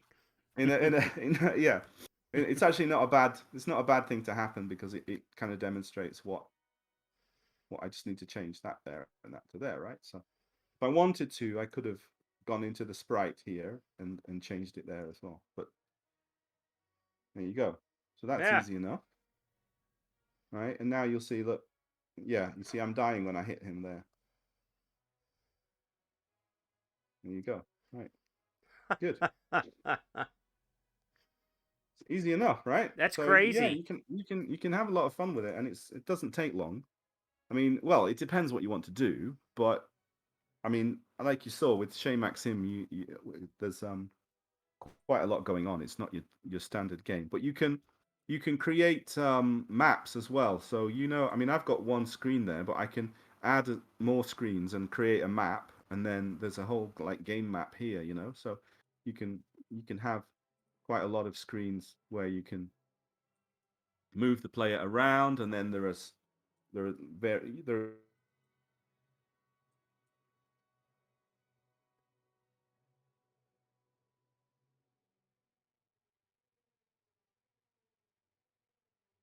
Now let me ask you a question, Happy. Can you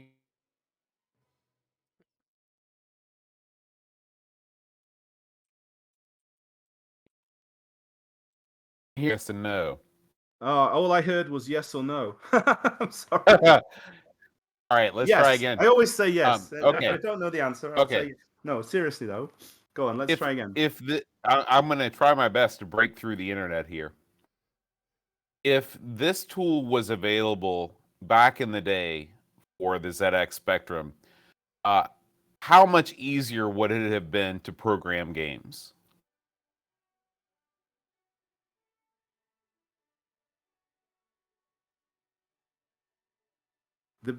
In reality, the biggest advantage that you have is running on an emulator, because you just use save states, right? So while you're working, you can just save it, and if you were using an original machine, there's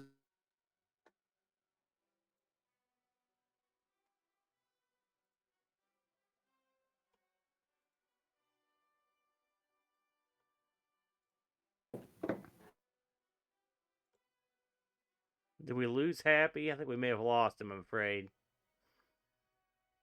Oh, am I still There there? you I are. can There still... you are. Sorry. Again, we apologize. We're having some Discord issues. Go ahead, Happy. Yeah. Do you guys have audio as well? Yeah, we could hear you. So you can, I mean, you'll be able to... It's a 50-50. Yeah.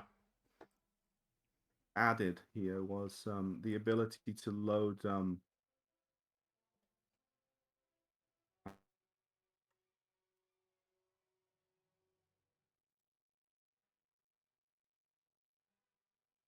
yeah, just bear with me, guys. Just No one problem. second.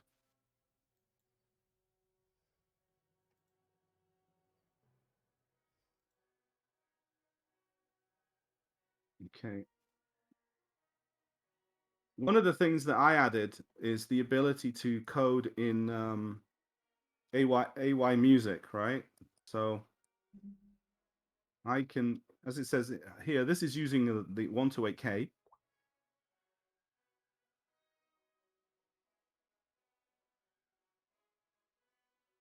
Binary file into here, and it load data at 51354. This is one of the things that the original one was very standalone. You couldn't import and export things very easily. So that's one of the big things that I changed about it within the source code so that I could do that. That's what I found I kept wanting to do. So that's actually what all these numbers are here, right?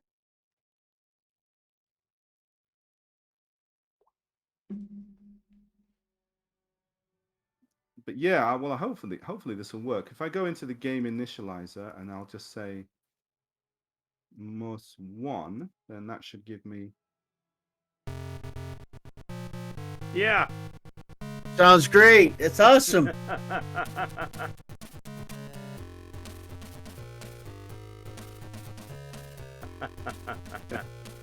This is like my theme.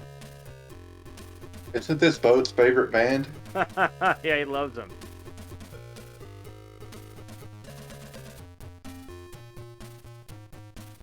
That's amazing. Now, Happy, how many of your games have you done, I mean, with the assistance of this tool? Well, it's another reason why I wanted to show you guys, because this is really how I kind of came back to 8-bit coding, because it's something I did when I was a teenager mostly, and mostly in BASIC, a little bit of machine code, but not a lot.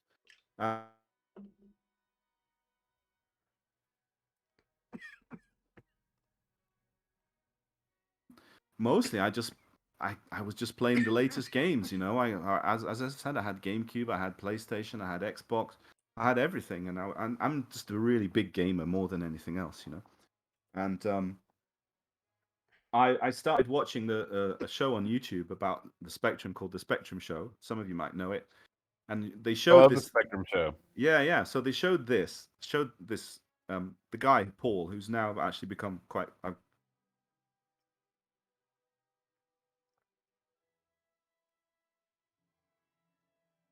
did a couple of tutorials, and I thought, hey, this looks kind of fun, you know.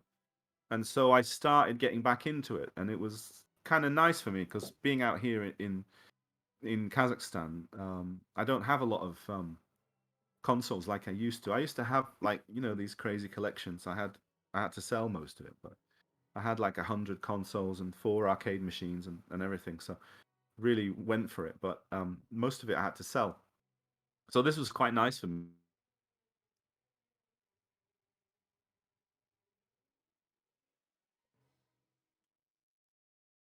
Spurs you on, because it's when you start trying to code in assembler, it's really difficult to get even.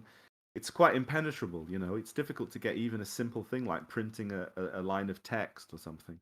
It's a lot harder. So this engine has the ability to allow you to call machine language as well. So when I first started, I wrote. I mean, I've done about 10 games now, and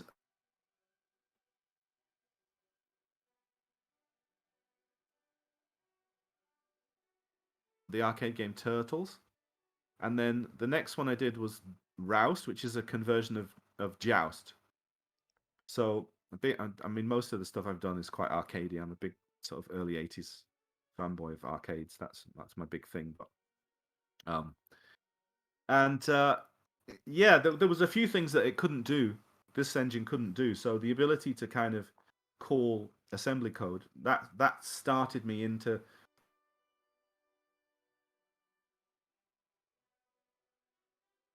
that I did in assembly. I did within this engine.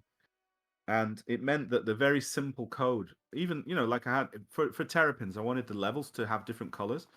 So I just wrote very simple machine language that changed the way that the tiles are stored, the colors of the tiles, right? So really simple, like only 4 or 5 lines of code, but enough to kind of give me something that was a real practical result. You know what I mean? So that's the kind of hurdle, I think, for a lot of people when they try to write games, is that they hit a wall, a little bit with that, because they're not getting the same results that are in their head, that they're not getting them on screen. So that's that was a big help, yeah. So for sure, if there's a lot of guys on the Spectrum scene, I mean, to be honest, I mean, I love it in a way, but a lot of the games are a little bit samey, like with Amos, you got that kind of, you can kind of tell, and we call it the Amos.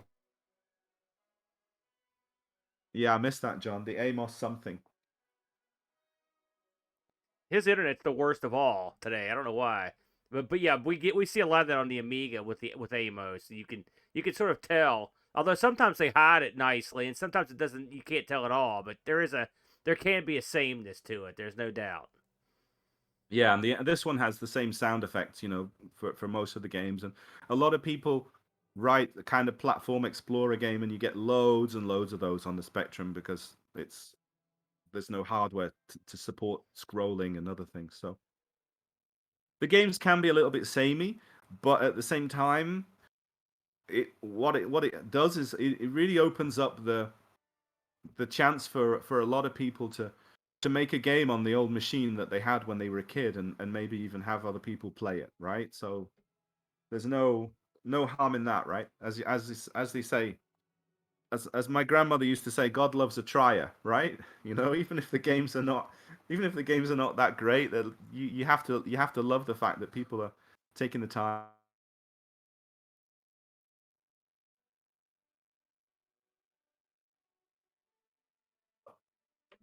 I guess that's pretty much it for me. I don't know if you have any other questions. I will say, Happy, that, and I do apologize to everybody for the internet, because this was a great presentation. And I will say, this is the first time I've ever seen anyone talk about coding like this, and I had any inkling that there was a chance in hell that I could ever give it a shot. It's the first time I've ever thought I might have a chance. So if anything, I give you credit for that, because normally the stuff you talk about, it goes way over my head, but I can actually follow along this time, and it's quite remarkable.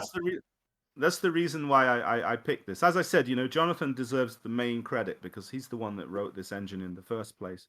The main stuff that I've done, I've done some add-ons, things like the music, and made the interface a little more user-friendly and things. But yeah, it does. It really opens the door for people to try and get instant results. And as I said, if you look, I'm a good example. It led me to, I started with this, and now, I can do this. So quite remarkable. Really good stuff there. Happy. Hey, I'm not sure how I cancel the share now. I'm trying to figure that out. No, I see it. It's still up here. I've got it on multiple windows. Okay. Let me ask you, Happy, before we move on. Sure. I'll stop my stream though. But yeah, where can people that want to check out what you're doing, or maybe even support you guys on Patreon, where can they go to check out your stuff? Yeah, sure. Well, first of all, if you want to use this is AGDX that I was using just now. I've got an itch.io page. It's highriser.itch.io, and you can download it. It's completely free, so anyone can use it. I have the original engine that Jonathan wrote. You can make games and you can sell them, and it's completely open. I have some additions, things that I've added, which took me quite a long time to do. So what I do is I tell people they can make games for free and they can distribute them for free. But if they do decide to make them commercial or sell them, then they should support me on Patreon, right? That's to use my code. That's all I ask, and I think that's a pretty reasonable thing to say. So yes, so I put a few hundred hours, more than a few hundred hours into it. So and I have a few people who do that, which is nice, you know. And then they sell their games and they get a little bit of pocket money too. And yeah, $2 or $3 a month. It's not too much to ask, I guess. But and yeah, my Patreon is Happy Coding ZX, whichever you prefer. Very good. And I have Facebook groups, Happy Coding ZX as well. I do daily updates on there, and yeah, I'm thinking about doing as I said, a once or twice a month. It depends really how I feel. Where I'll just come on like this on Twitch maybe and do some coding, and people can just pop in, say hello. You know, I'm not trying to get a massive audience or anything. I just thought it might be kind of fun to make it into a slightly more social activity, because I'm not getting out much at the moment. So very good. Hey, good idea. Keep us posted if you decide to go down that road, because I'm sure a lot of people are going to want to hop in there and check that out. Good stuff. And I will just say on Happy's behalf, Happy's a machine, man. He's not just he's cranking out good stuff. So check him out. Please check his Patreon out. Check out his page. And if he streams, he's the guy to show you how it's done, obviously.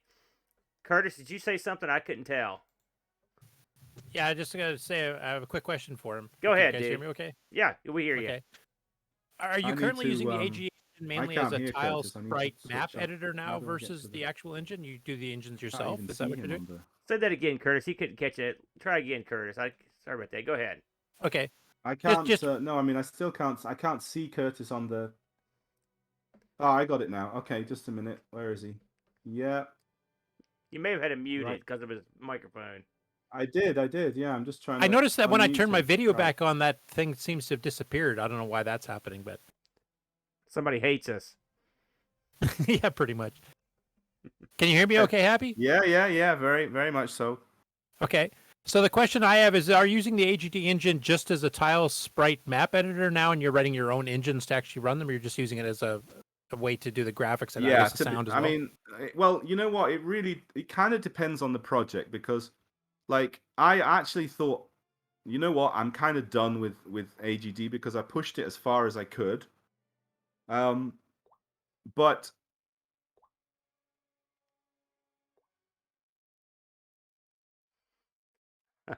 hang loose. He'll come back. No. There you go. Say that again from Butt, Happy.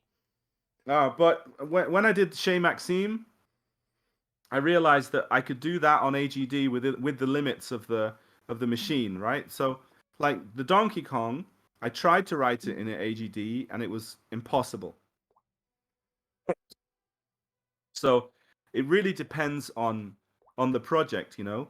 I mean, it's generally a good idea to have an idea about what demands your game's going to make on the system, you know, before you even start. So, if you know that it's not going to, then if I was going to make a kind of platformer run around the screen like Snowed Under or Chez Maxime, then sure, I could do it in AGD. It's quick. But yeah, nowadays I tend to use it mostly for designing levels and sometimes if I have an idea for a game concept, you know. So I mean, before I came, yeah, I can just do a little prototype. I was messing about with originally, I don't know if you've seen. Have you done on ARG, Aaron? Have you done something with cassette vision? We have. I think. Yeah. We absolutely have. Curious. So there's a game on there called Circus something. I can't remember. It's kind of a cross between Circus Atari and Circus Charlie, right? It's a sort of curious. I came across it and I thought it was quite fun. And I actually originally was going to do a little demo. It was actually you and Brent on a seesaw, you know, Oh, like God. jumping and like this, you know? Jesus. And you had to, because I had the sprites, right? So I thought, I hope the seesaw's reinforced for that one. well, that was the thing. I couldn't really do it on 16 by 16 sprite. It just didn't really look right. So in the end, I just maybe I'll come back to it. You know. You know, I think we I thought have it might be. somebody. It I might think be a fun sent thing. Brent one of those super cassette visions. Is that one we got, Mm. Boat? I can't remember. I have to ask the Brent. If we've got it, it'll be at Boat Fest. I think that's what someone sent him, if I'm not mistaken. But I don't know. So Yeah, it's a real curious machine. Yeah. Yeah, we did. But Yeah, actually Boat got says we some do pretty have good it. games. Yeah. Cool. I love it. Because I thought if I did that, it'd be kind of fun to send it to you for. I would make it like a 2-player game. So, you know, when one of you's on the seesaw, you move the seesaw, and when one of you's in the air, so you would have to play it like 2-player co-op. And we'll see. Maybe I'll do it anyway. But if I have enough time, I thought it'd be fun for you to play at Boatfest. You know, as a 2-player game. Listen, if you get that made, we'll play it on the actual hardware. Now that'll be a treat. I didn't hear that, but I said if you get it done, we'll play it on the actual hardware. Yeah. Oh, I'm not going to code. Oh, well, I'll code it in the Spectrum, not on the. Oh, okay, I set gotcha. list, you know? I've got no idea what processor that uses, and I doubt that anyone has written anything for that for at least 30 years. Yeah. I will say, if it's an Aaron Brent, I don't think it'll be co-op. It'll be more competitive. Yeah, we'll make it competitive. That's what we do. Hey, that's excellent stuff, Happy. I really enjoyed that.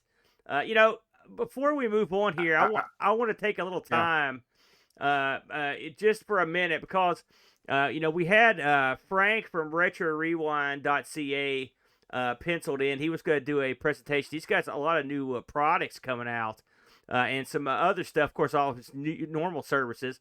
But Frank up in Canada, they've had some horrible storms that have taken out the power. It's going to be out for a couple days.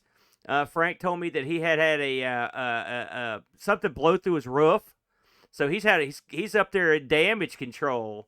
But I did want to give RetroRewind.ca a quick shout out here while we're in the middle of the show. Of course, you guys, if you watch any of our shows, we put Frank over quite a bit at Retro Rewind. He's a good guy who provides a good service. I know some people there you go, Curtis. Some people that may not normally listen to our stuff may not be familiar with Frank, but he owns RetroRewind.ca. They're in North America. They provide services on Commodore machines and Tandy machines, and also Frank has just expanded to provide services for servicing power supplies, which is something you don't see every day. And he's also tinkered with the idea of doing some stuff with consoles.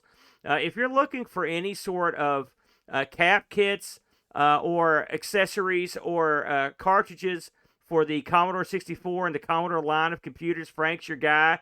He's full service with when it comes to doing servicing and repairs on any of your Commodore machines. Everything from the PET all the way up to the CD-TV, the Amiga 4000. He'll do them all, and he'll do it at a very reasonable price. Again, since he's located here in North America, you get a very good deal because it's much easier to ship, if anything, than it would be overseas. Plus, it's a lot quicker. Frank's been doing this for years. You know, I don't know if a lot of you guys knew this, but Frank was actually on Tech TV back in the day. And Curtis, you knew about him from way back, didn't you? Because you were around that crowd, weren't you, back in the day? There you go. Curtis is, I'd say, an alumni, more or less, from that outfit as well. So that shows you Frank's been in the business for a long time, and he knows his craft. He's got nothing but good feedback. And if you decide to work with Frank, get some stuff serviced from him, if you use the code Amigos10, you can save 10% off your order. I suggest giving him a whirl. Go over to RetroRewind.ca and check him out. He's a really good guy. We wouldn't just endorse him because there's money involved. I have to believe that the guy is good, and I know Frank's good. And by the way, he'll be at Boatfest this year, so if you're coming down to Boatfest here in a couple weeks, bring your retro system or computer down. He's going to be doing work there on the spot. save yourself some trouble when it comes to having to ship the stuff. That's worth the price of admission right there. So retrorerun.ca, a good place to take care of business. And speaking of taking care of business here, we're going to move right along now that the internet's hopefully stabling out here. I'm looking at I'm gonna check out here, guys. Okay, Happy. It's Hey, 4:30 in the morning, and thanks for coming in. Tell them what time it is over there again. 4:25. There you go. 4:20. I think you went above and beyond, man. We appreciate you coming in, Happy. I'll check out the rest of your guys' stuff on the. You put it on YouTube, right? Or something like this. It'll be up there, man. Yeah, cool. All right, and after I've gone, if all the internet comes back to normal, then you'll know it was the Soviets. There you. And then you'll never invite me back. There you But go. anyway. See you later, Happy. All right, take it easy, guys. Thanks a lot for having me. It was a pleasure. Oh, always good stuff, man. Good stuff. Thank you. Now, we've got a fellow here. And he has not presented before, but I'm looking forward to hearing what he brought to the table here. He represents NASA, by the way, in case you were wondering. He's our good buddy, Petzel. What's going on, Petzel? How's it going tonight? Oh, it's going pretty good. Very good. It's been storming, so thankfully I have electricity and internet. So now, where are you at, That was my fear. Indiana, kind of northern-ish Indiana. Yeah. So very good. What do you got for us tonight, man? Well, so I'm interested in Flash Floppy. Everybody's probably familiar with Flash Floppy, and this is GoTech Drive, obviously not Flash Floppy, but that whole ecosystem of using GoTechs and flashing them with Flash Floppy.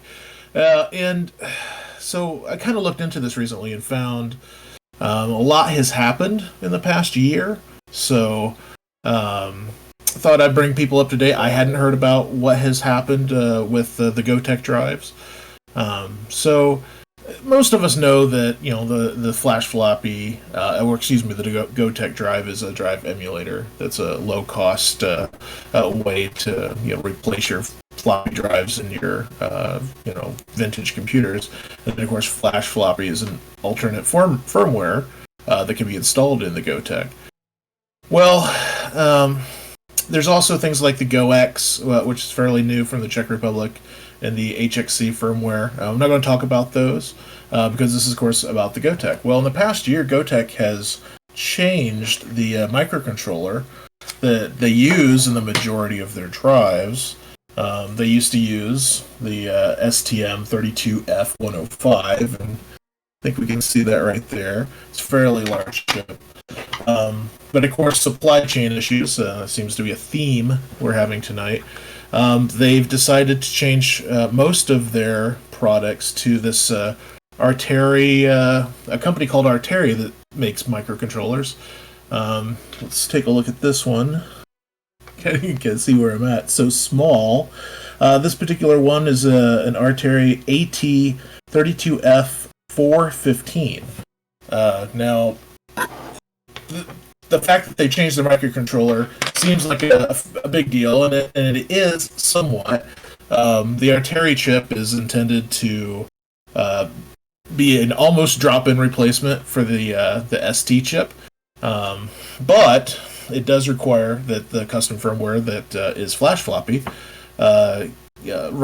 needs to be changed a little bit. And also, kind of the biggest change about this is that, or one of the biggest changes that you run into if you're actually flashing your own GoTechs, is that you have to use different software to flash that firmware. So this is what I'm going to talk about here. So on April 6th of last year, 2021, GoTech actually created a GitHub account and opened an issue with Flash Floppy. You can see like issues that accounts open, and they opened it on that day and haven't opened any other issue with anybody else on GitHub since. So they had posted some information, and you may have seen this in some listings for the GoTech drives on Amazon or eBay. I've seen it copy pasted, and it looks like the seller is writing this, but this is actually the source. And I think what this is originally was what the GoTech company would reply to people with in an email. Anyway, I'm going to kind of quote this here with a little bit of modification for making it sound a little better in English. Over the past few months, because of the price of the ST chips, let's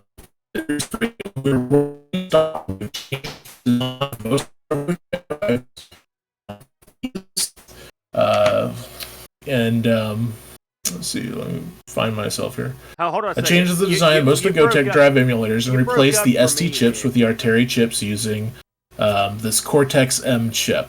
The AT chip supply is relatively stable, and the drive emulators made of AT chips can maintain the original cost performance. Well, we'll find out about that a little bit. All models of GoTech drive emulators using AT chips still have the same functions as before. It's not exactly true, but as if you're installing your own firmware, it's not exactly true. For their purposes, it was true. So they go on to say that some of the models still are using ST chips if they can, but they list the models of GoTech drives that they're going to continue to try to use the ST chips, but those are the models that the Flash Floppy project recommends you don't use.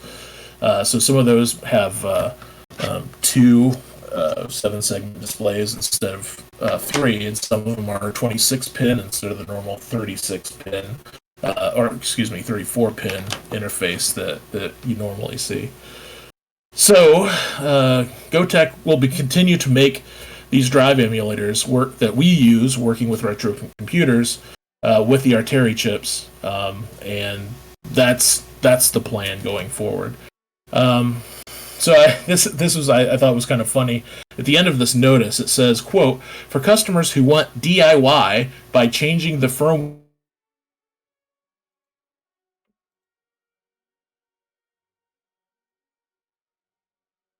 your DIY firmware developer to change the software to work with AT chips, Arteri chips. We can provide you with the necessary help to provide the problem of software transplantation as soon as possible."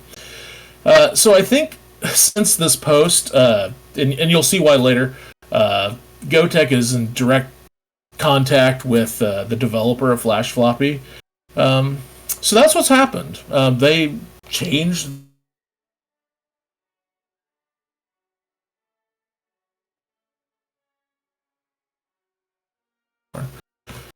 so for a second, I want to talk about... You cut off there. Sure.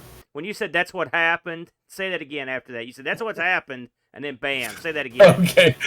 Yeah, so that's what's happened. They've changed the microcontroller that they use, and so that they're going to go forward with using the Arteri microcontroller. Has anyone heard of? Does anyone know about this? Yeah, I had some problems. Right, I'm too cheap to buy them already modded, so I buy my own generic from Amazon, and I mod my own. And I noticed the first because a couple of the pin headers are different. Right, on the older ones, you hit because I like to put the rotary knob and the speaker and the whole 9 yards on it. Plus 2 just to flash it. Right, so I probably noticed it about a year ago because I think I had 3 sets of headers over here, and I used to have to solder them on, but then I didn't have the header. I only had 4 holes. I was like, holy shit, what am I going to do now? So I did some reading, and, I've been able to get them to go. I use the version of Flash. I use Flash Floppy. I don't use the HTC. And, there's a couple pins you do on the back, and you can flash them. And I think I use like a reverse USB-C cable, right? So it's got USB-C on both ends, and I plug that in. There's 2 pins, and it all seems to flash fine. I haven't had any problems with it. It was just more, I had issues, like I said, because I was trying to put on a rotary controller, and there's no headers, right? So I had to dig into that. Yeah, did you find the solution for that? Because there is a solution for that. Yeah. I had to use some other pins.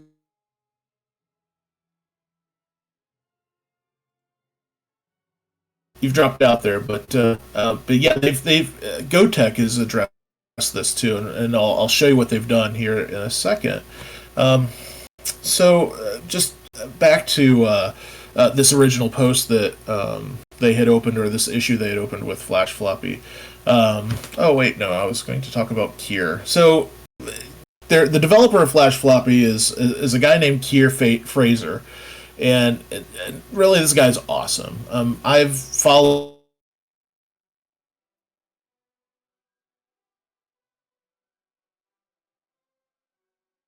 to put a label on them as to what version they had, and I'm still like at version 0.9, before on some of these. So I've been following this a while, and I set the notifications to come for all the issues so I could read them in email, on and off, not for the past 3 years, but at different times. And the guy's just really incredibly kind to people, even those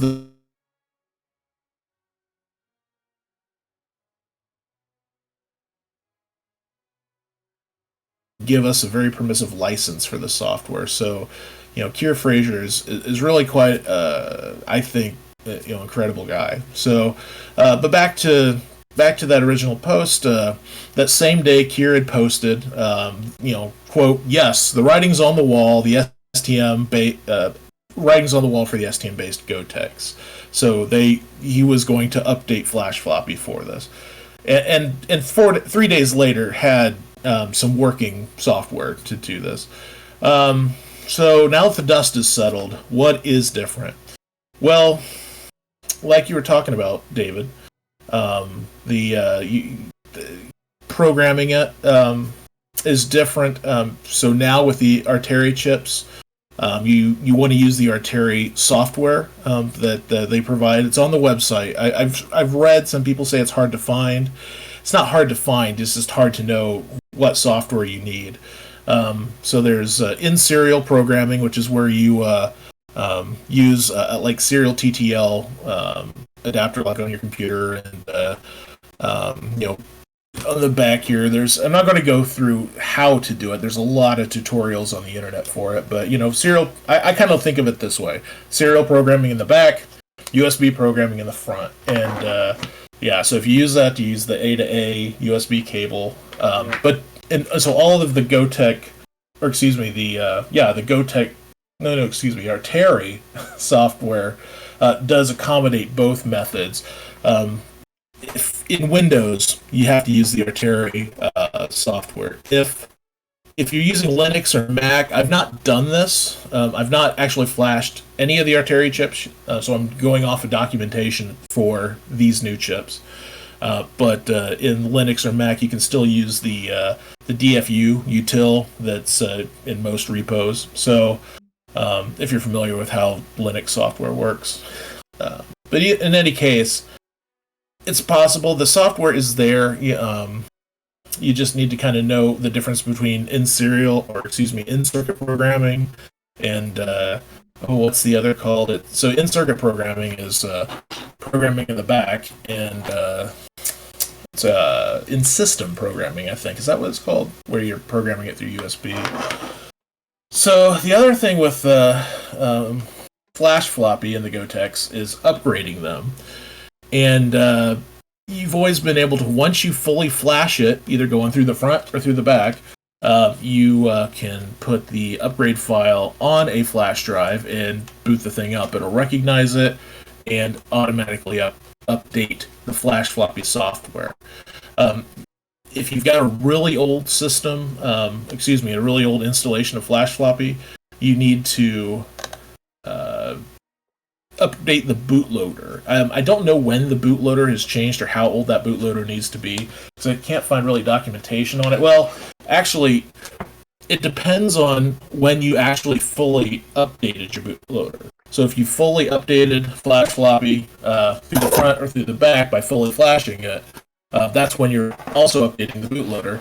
If you're only updating Flash Floppy by putting a file on a USB flash drive, and then updating the Flash Floppy version, that does not update the bootloader. So it's really hard to know which bootloader you have. So basically, try to update it with through the flash drive method. We're putting the file in the flash drive. If that doesn't work, it's not going to break anything. And then if it doesn't work, of course, do the full update. So that's one thing that's different, or you need to consider with these Arteri chips. Here's another one that's kind of interesting. Which one do I have here? Okay.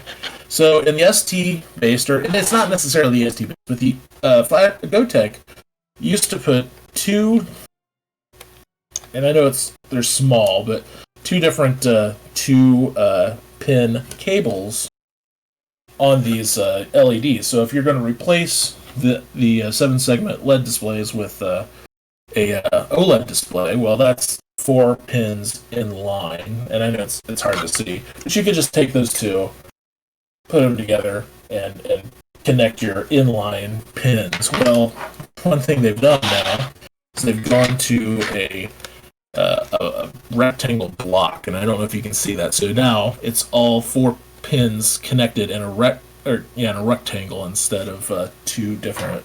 Oh, so this is a square. Okay, yeah, we're connected in a square instead of a rectangle. So that's something else that you might have to pay attention to. You can buy, obviously, DuPont cables, individuals, and use those. So might be something else that you might have to get now that you didn't before, or if your OLED comes with that. This OLED actually came with those.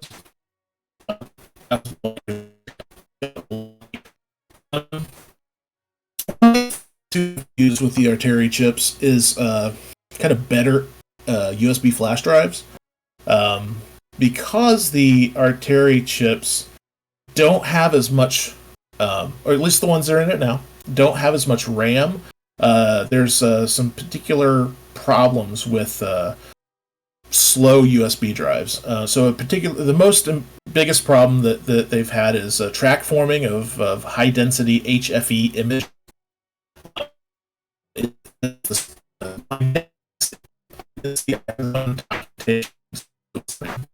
But the RAM obviously is probably going to be used for buffering, and if you have a slow flash drive, it's just not going to be able to write fast enough, and of course your vintage computer has no idea that there's buffering for what it expects to be a spinning floppy drive. And I've also seen slow flash drives kind of be a problem off and on, over the years, where people would open issues saying, "Oh, it has this problem," and one of the questions that computer would ask is, "Well, what USB flash drive are you using?" Because the slow ones can end up having problems with the buffer overflowing. So, and then the rotary encoder issue. So, yeah, again, let's go back to like these things, the PCBs. GoTech is, from what I can tell, is not a huge company. They make I've been able to confirm this from some of the things that Kira said in forums. They the company I work for essentially can do the same thing. Like, we'll test some particular product we're making, and if it's fine, we'll ship it. Really, it started out as a test and becomes something we can sell. So GoTech does the same thing. Some of the early Artery-based PCBs were using a 48-pin MCU, and that's when they lost the headers. So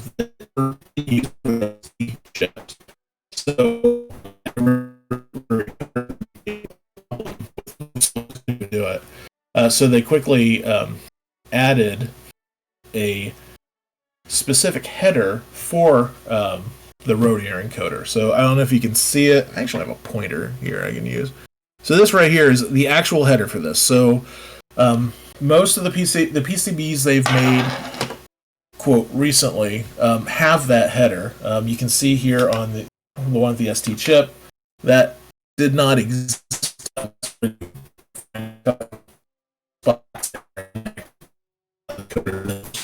No, I can connect to that. Now that there's this specific rotary just lost encoder, everything. Can I ask you a question? Can you hear me? Can we, Yeah. can we pause here? Okay. So rotary encoder. I thought I got to do like 5 pins, right? And you only had a 2-pin header on there. That's actually 6 pins on there. Okay, 6. Okay, because I because I thought there were more pins for the rotary encoder, right? There's like a positive, a minus. There's a bunch of them. Oh, sorry.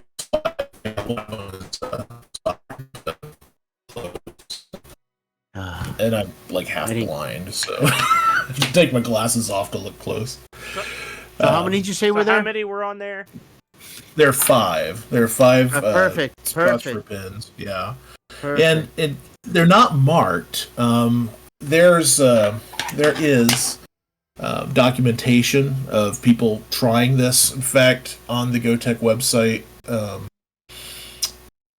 I won't share the screen because it's just the website. But on the website, if you go to the wiki on the website, it's just fantastic. Now, when I talk about the GoTech website, I'm talking about the GitHub site for the Flash floppy project. So I'm getting ahead of myself, I guess.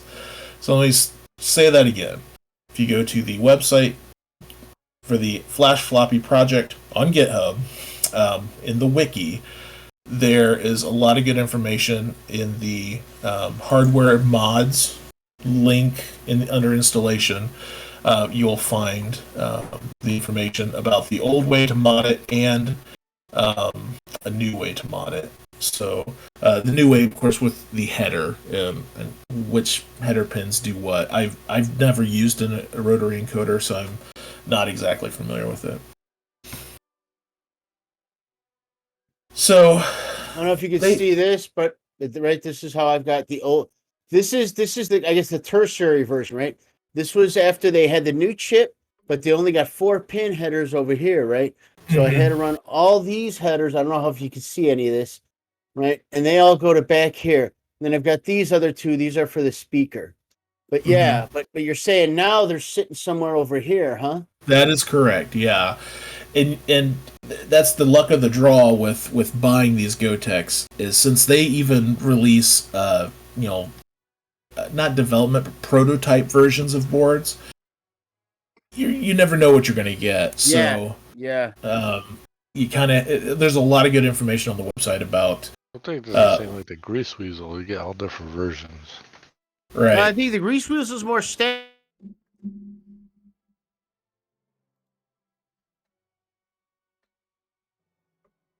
GoTech, and GoTech's giving you whatever they got. Yes. Well, and you broke up. So GoTech, you're just getting a GoTech, and it could be one of 50 versions. But when you're getting the Grease Weasel, you're getting a Grease Weasel version 1 or 1.3. You're getting a specific model. But like he said, because GoTech kind of does whatever they want, you could get this piece.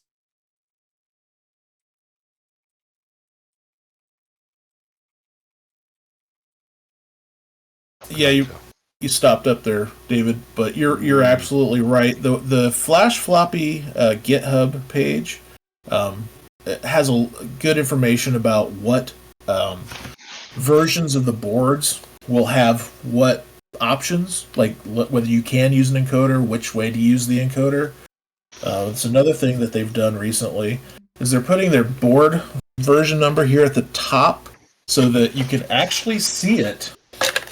If you put the case on, you can actually see it with the case on, whereas before they were putting them where you couldn't see them with the case on. So that may be helpful, but again, they're good at putting a board revision number on the PCBs, but you might find a board revision that's never that doesn't exist, and those would be prototypes. I just read earlier today of one that someone was asking Kier about, and he's like, "Yeah, that's a prototype. It's just gonna." So,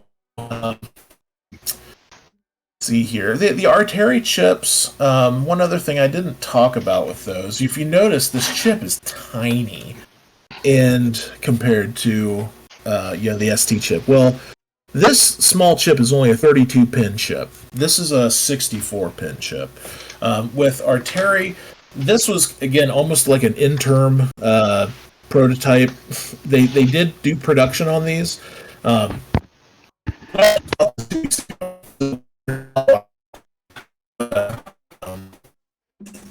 Functional wise, it doesn't matter, but you might get the 32-pin, but now GoTech has been making mostly the 48-pin version using the 48-pin version of the Artery chip and the 64-pin version of the Artery chip. So that's most of what I have about that. Although there's more information every day, it seems. So today I was reading the README file in the Flash Floppy project, and they listed a new chip, this Artery AT32F435. So the others ends in 415. This is 435. And so I thought, well, that's odd. I hadn't seen a reference to that chip.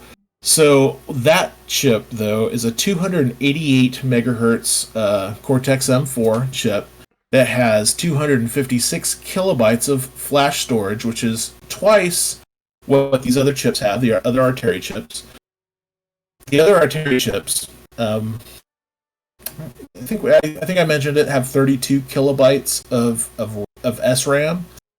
And then there's problems with buffering, what I assume is buffering, but problems with that operations word that was used in what I've read.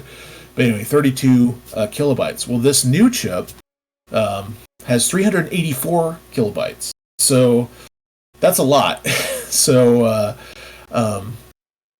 I did a little searching and also noticed that speed is 200 megahertz faster than the. I didn't mention it, but the Artery chips are 72 megahertz, and the ST chip, the original chip, is also 72 megahertz. So this new chip that the Flash Floppy project is supporting is 200 megahertz faster.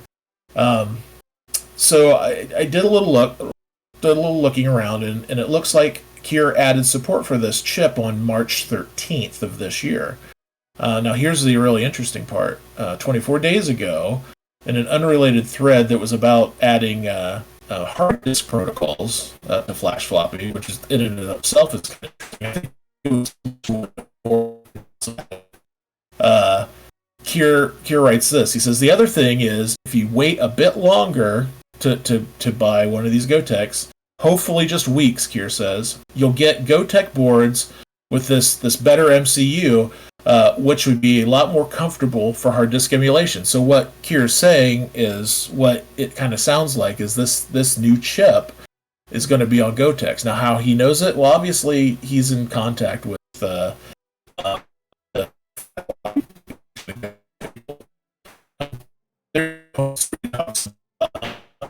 knowing about.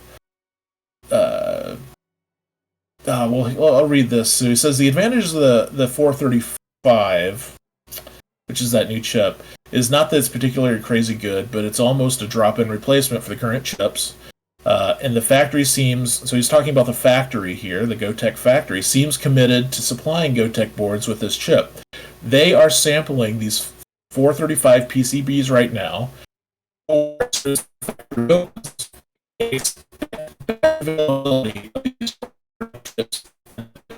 So how he knows that? Obviously, he's in contact with them. I've searched around. I couldn't find any other information on the internet about GoTechs using this new larger SRAM chip. But that's going to be a big deal because I think a lot of problems that people have had with these Artery chips is that they just don't have enough RAM to work in all situations. So hopefully we'll see those in the wild pretty soon.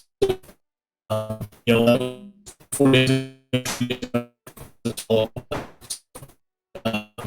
locked down. Who knows? I have a friend in China right now who's spent, I don't know, at least a month since he got there in quarantine.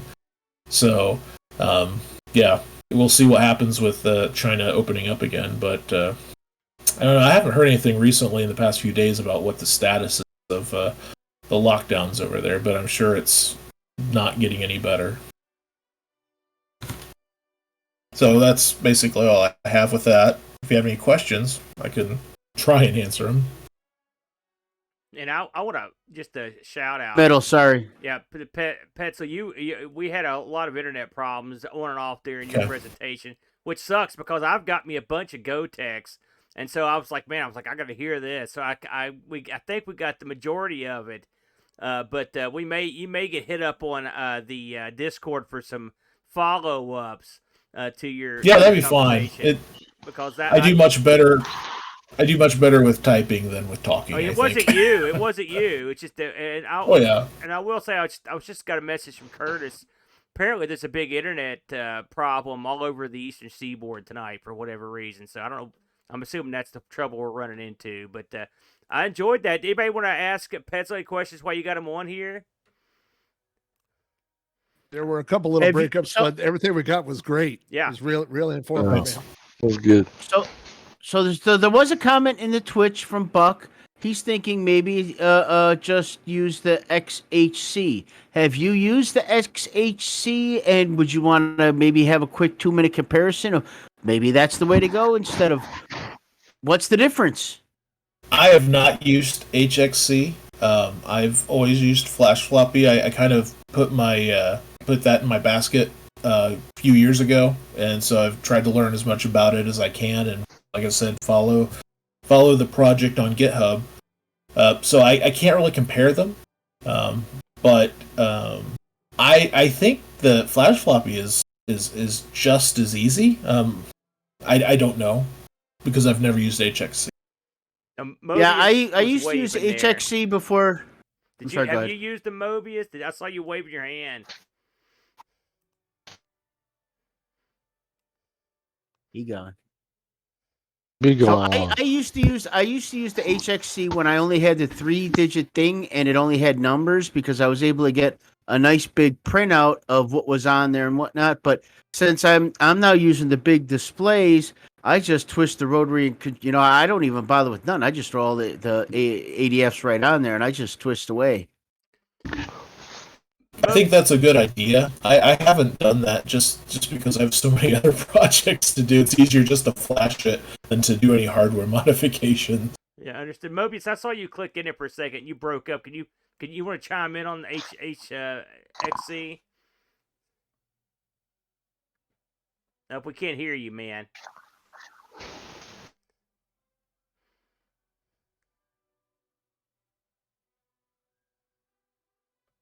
Damn internet got a jack up on this day, right? I know.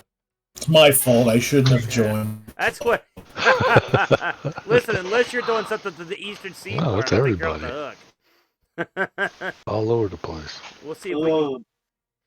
We'll see if we can. I think he's muted Discord. He's muted on the Discord, Mobius, sir. Yeah. No, I don't have him muted. No. No, He has. Oh, you're muted on Discord, Mobius. Yeah. Yes, you've muted yourself on the Discord app. There you go. Say There you something. go. You hear me now? Bingo. Yes. Yes. Yeah. I had to disconnect it and reattach it. Yeah, it happens to the best of us, man. Go ahead. Oh. Give him a minute. Beautifully said. Yeah, I know. Hear me now? Yeah, we can hear yes, you, now dude. we hear you. You're supposed to pay for every GoTech that has HHC, and it costs almost as much as the GoTech. So if you're doing it legally, Flash Floppy is much better. Yeah, And it doesn't have anything that Flash Floppy doesn't. It was just available before Flash Floppy was available, and that's why people used it. There you go. Yeah, I wouldn't. I don't want to say that wasn't a consideration for me to follow Flash Floppy and use the Flash Floppy as the HXC. I get it. People should be compensated if they want to be compensated. Kier has, you can, I think you can donate to the project. And actually in the license says, I think it says if you're using it commercially that maybe you might want to consider it. But the license is completely, most of it's I like that. I wish the stuff that I've done, I could do that. I mean, I've done stuff for work, programming wise, and obviously I can't release that. So, I like that. One of the things that I thought was interesting, listening to things about these Artery chips, and is it artery or is it Artery? I have a friend who's Chinese, native born Chinese, and so we looked up the website in Chinese, and I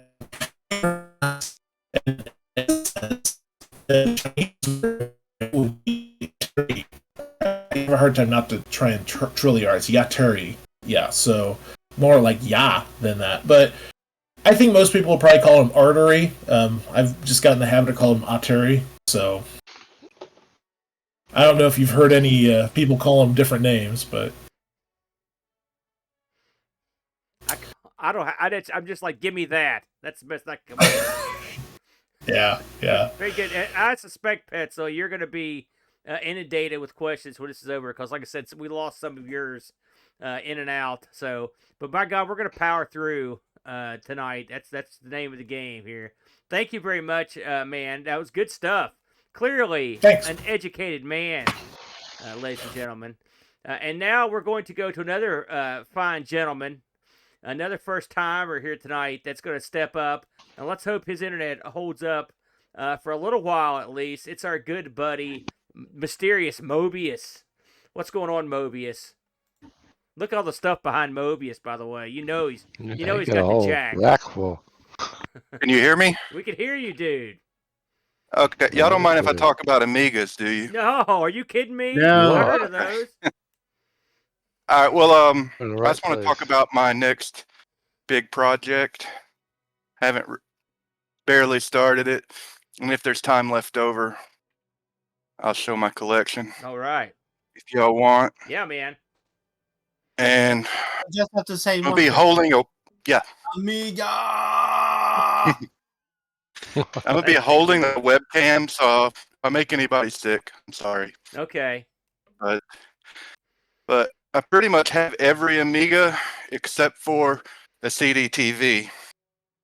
So oh man, my plan is to make the world's newest CD TV with a Checkmate case and an Amiga 570 CD-ROM drive. Whoa! And if you aren't familiar with the A70, yeah, 570, it basically made an Amiga 500 a CD TV. And I'll make it clear that I'm not the one that chopped up this 570, bought it like this. The previous owner, I don't know if he succeeded, but he tried to make a towerized Amiga 500. Wow.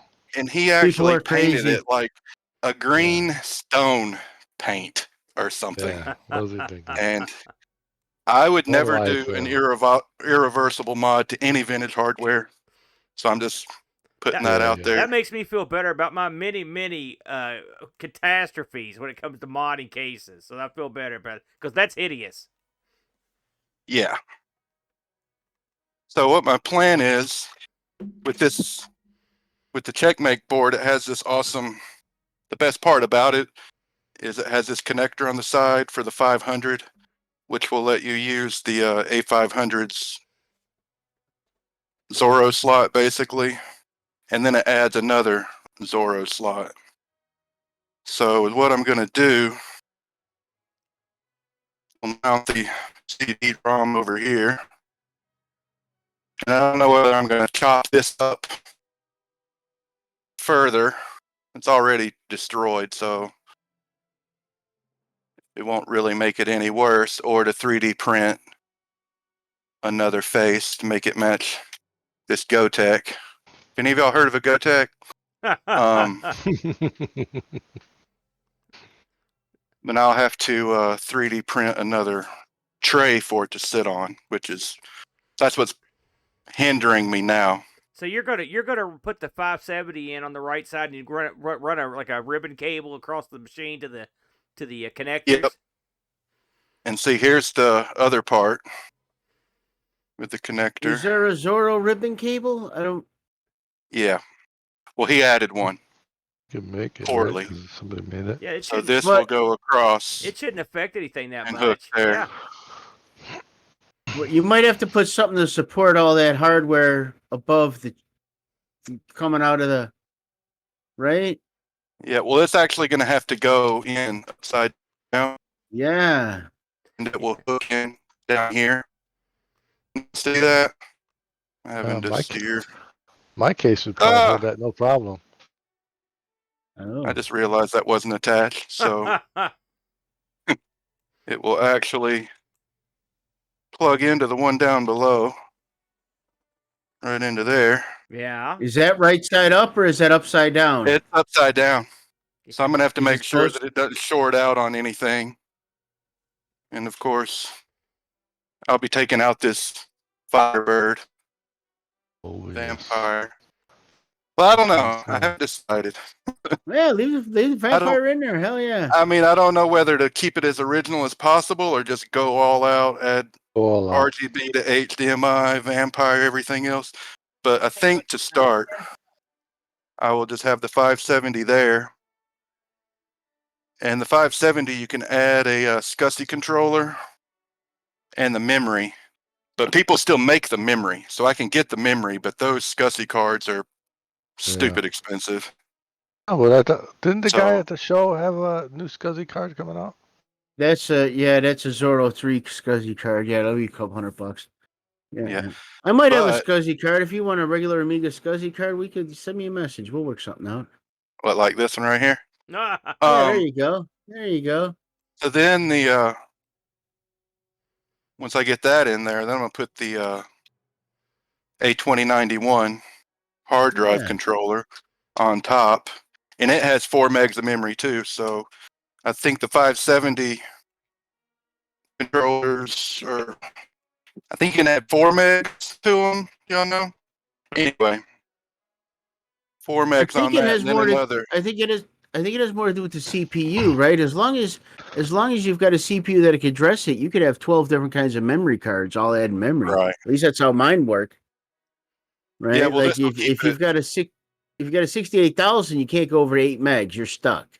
Right. But if you go to 020, then you could go to, 64 Mobius. maybe. You got the wrong case for that. Yeah. You The need a case bigger you want is the case. Bodega Bay. Oh, listen to Yeah. you. Anyway, I think it'll be 4 megs on the 70, and then another 2 megs on the 2091. So it'll be 6 megs of fast memory, and I can put a mega chip in here for 2 megs of chip if I want. And then it'll be a Always pretty want. nice little CD TV. It'll be I better than think. any CDTV ever was. Let's face facts. This is this is a project I could get behind right here. This is my kind of project. Crazy connectors, crap mounted upside down. I love it. This is beautiful. I can't wait to see the completed artifact here. I didn't hear any of that, Aaron. Yeah. Sorry. Yeah, it sounded like he became a Repeat, robot, Mr. Chewbacca. Roboto. I'm sorry. I'm What, on. what I was saying is this is the kind of project that I really could get behind. Because you got cables running everywhere, crap mounted upside down. I love it. It's right up my alley. I'm all And the for checking CD in. Does my internet still suck? No, you're fine. All right. And the A70 does work. I tried it, even in pieces. I just have to.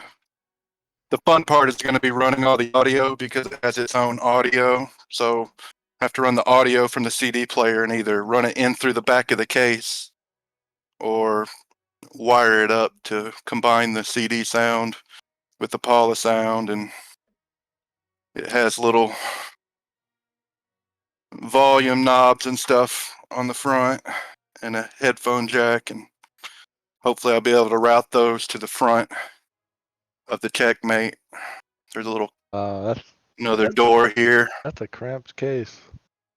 It's bigger Yeah. than it looks, though. I've seen it. They're pretty big, man.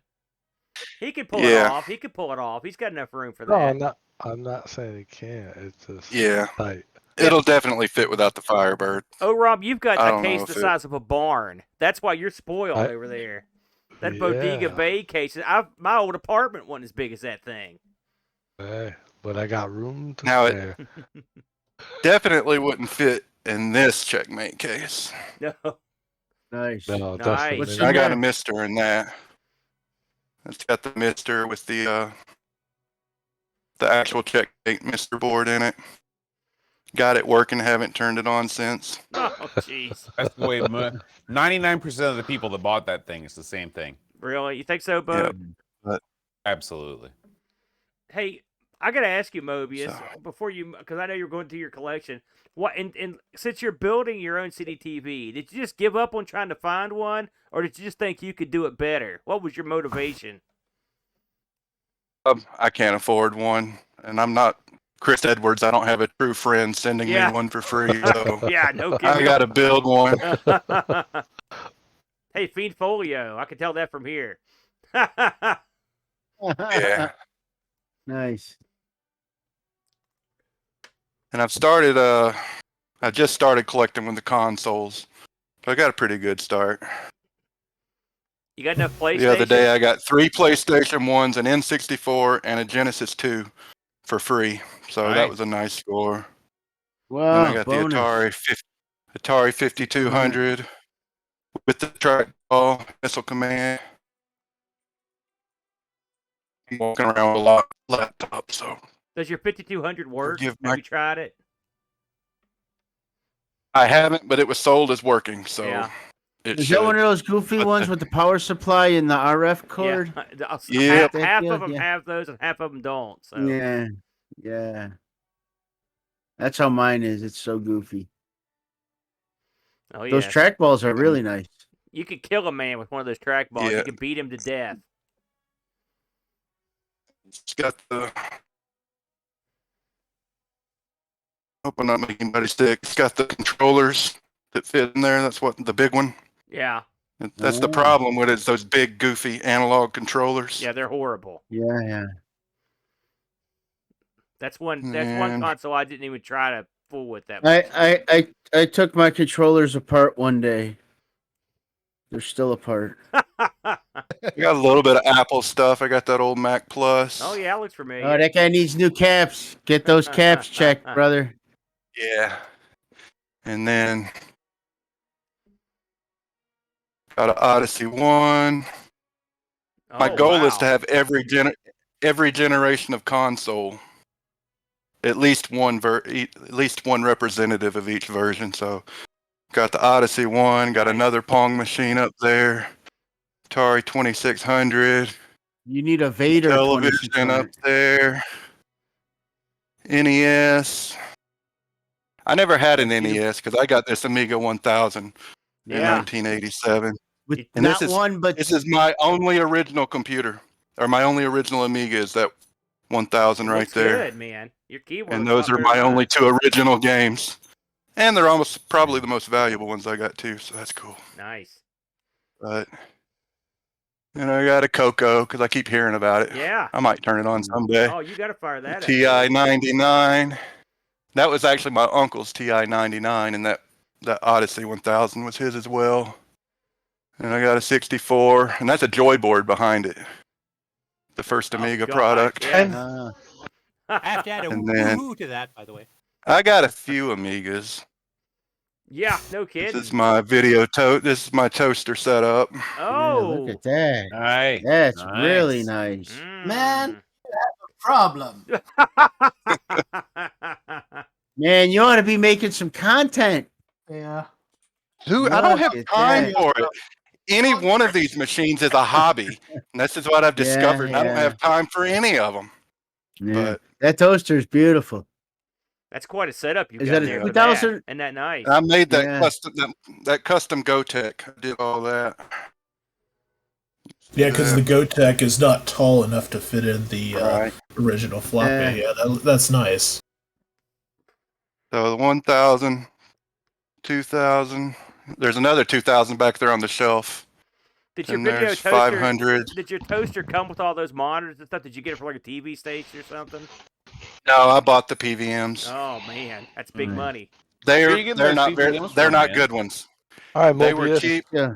They were cheap, and it shows when you turn them on. The next project you got to work on is a CD32. You know, It's going right there. reinventing the CD. Well, I got a CD32. No, but reinventing when that CD drive dies, what are you gonna do? It's not a CD32. We need it. We need one of those things that Yeah. that The Mr. Terrible Alma Fire. showed off earlier. Oh, it's got the Terrible Fire 328, 228. It's basically just There you go. So you gotta see that compact color. flash card and Yeah. the RAM, but not accelerator. And I will save the laser in the CD by just never using it. And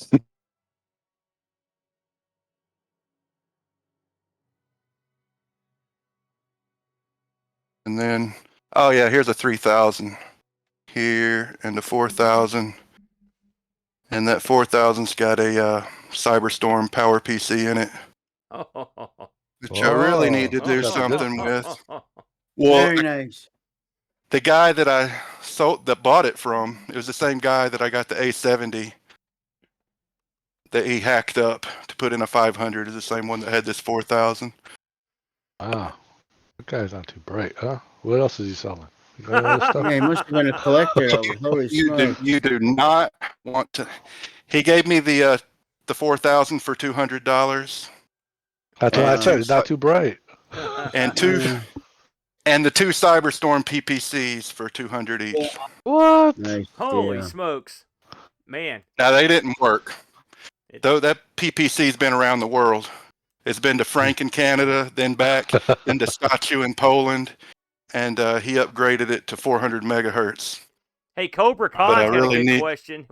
Do you have an A2500? Uh-oh.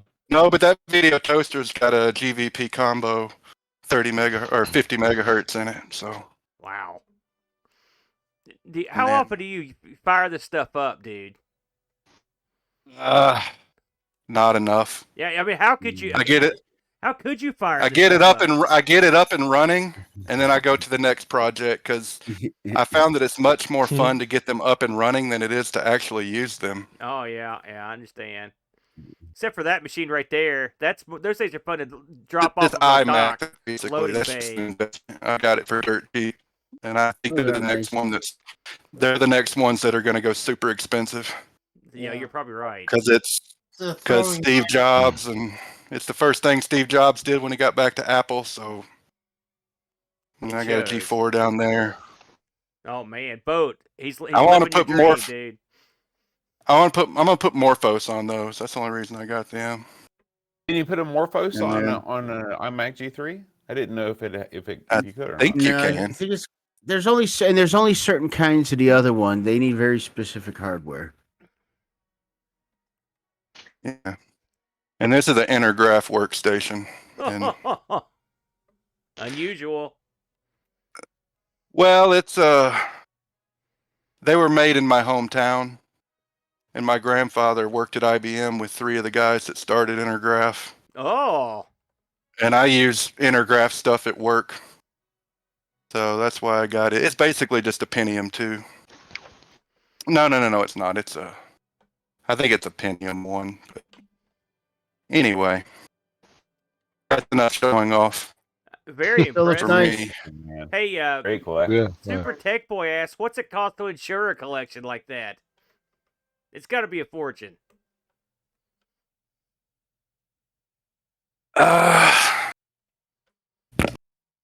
I don't know. Maybe I should probably insure it. Oh shouldn't I? man, that's a great shirt too. I like it. Man, that's what a collection. Holy smokes. Fireproof it. Yeah, no kidding. Well, I just started collecting like 2 years ago. Jeez, you're kidding Wow, me. and you got all that? Yeah. I got a bit of an Amiga problem, but I'm working through it. Don't we all? Hey, I should sell some of them, but no, you shouldn't. Are you out of your mind? You should hold Well, the no, little- yes, you should. You should send me a message right after this thing. Stop you should sell angling, them all. Dave. Stop angling, Dave. Let this man alone with his collection. You've already got a ton of crap, Dave. It's never enough, man. Hello, my name is Dave. I'm an Amiga addict. Yeah, no kidding, eh? Hey, listen, I gotta ask you: do you have a favorite? and the project after the next project after the next project is probably going to be getting a bridge board to work because I got a bridge board and a IED controller for it and the big 5 1/4 floppy. Yeah, I sold my Bridgeport, unfortunately. Shit. I had one of those back in the day.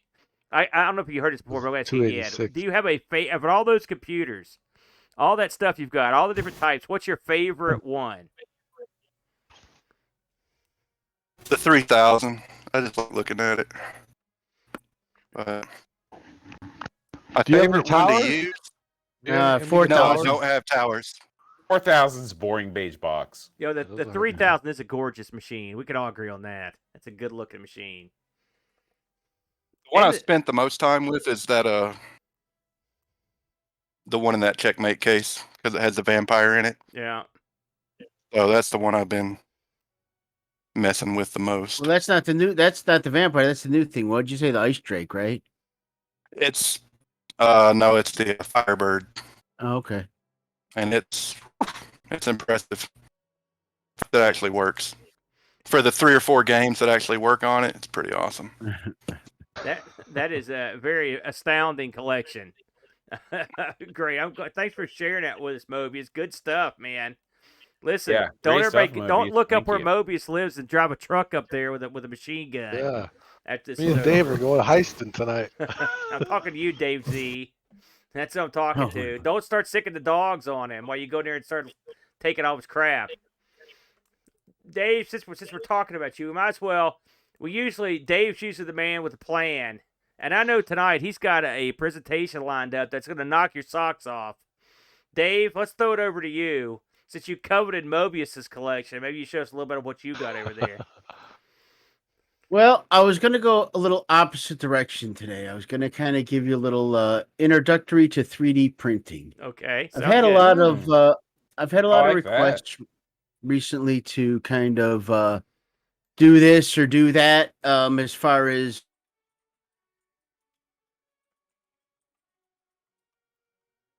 Introduction's over. printing. Go. Sorry, we're having an incident. Somebody knew I was going to talk. So let me pull up a couple documents here real quick. I'm going to start off with a quick little 5-minute presentation, kind of showing you what kind of 3D printer setup I've got. Give me 1 second here. I had this document 2 minutes ago.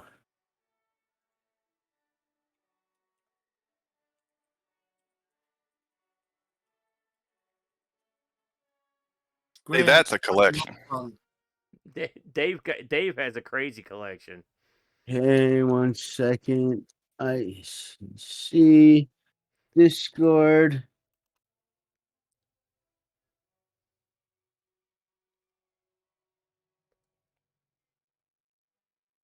Okay, can you see that? Hold on, wait for it. Yes, we see it. What do you? We see a 3D printer, Dave. On a show. No, wrong window. Sorry, let me try it again.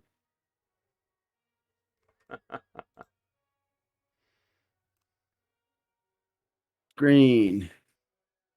Slideshow. From beginning. And I think. Yeah, this is going to be crazy. Hopefully you can see it. So Okay, we got it, Dave. today we're gonna perfect. So today we're going to talk about 3D printing, right? We're going to start with the basics. I'm going to kind of show you how the machines are set up. And then I'm going to show you some of the software I use to kind of do it, right? First off, there's two different types of 3D printing. We're going to focus on what's called FDM, fused deposition modeling, right? Simple process where you heat up plastic and it melts, and then you force it through a nozzle and onto a moving bed. The other main type is resin printing.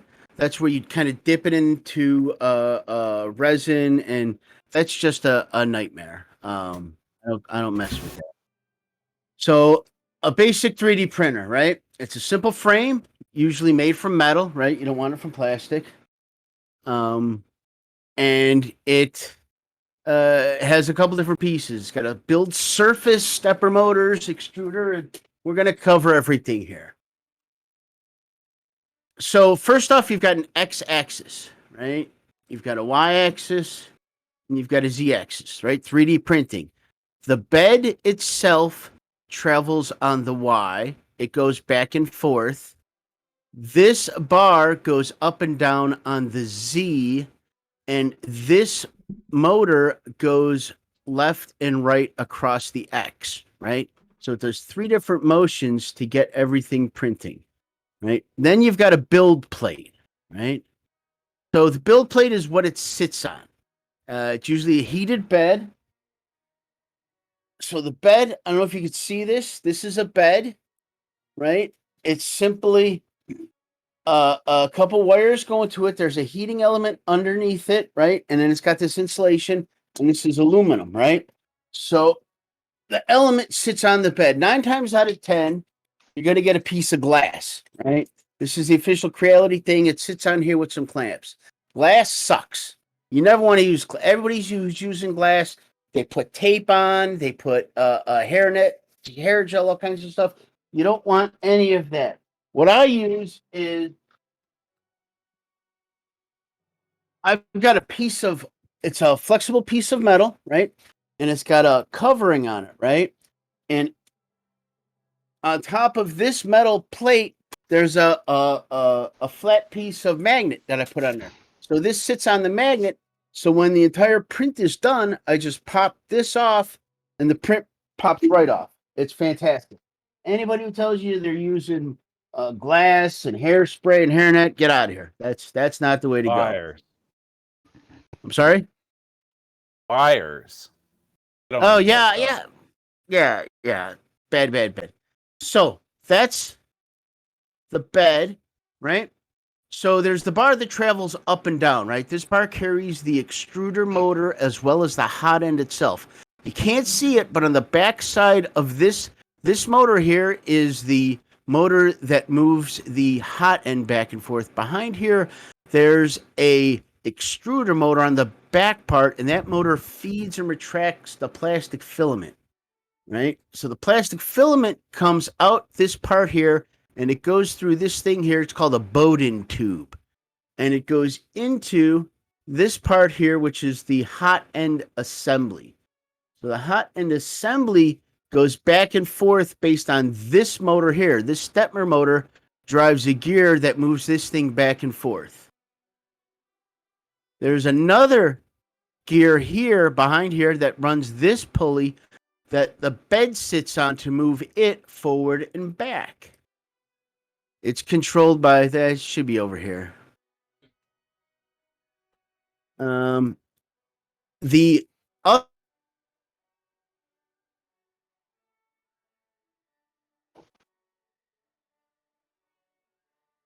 arm. Does that make sense?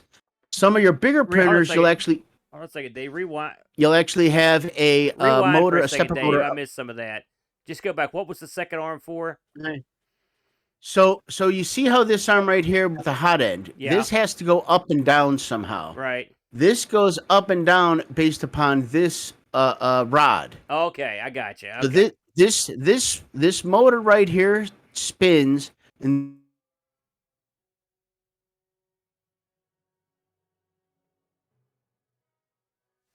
bigger printers, you'll have one on each side, dual stepper motors.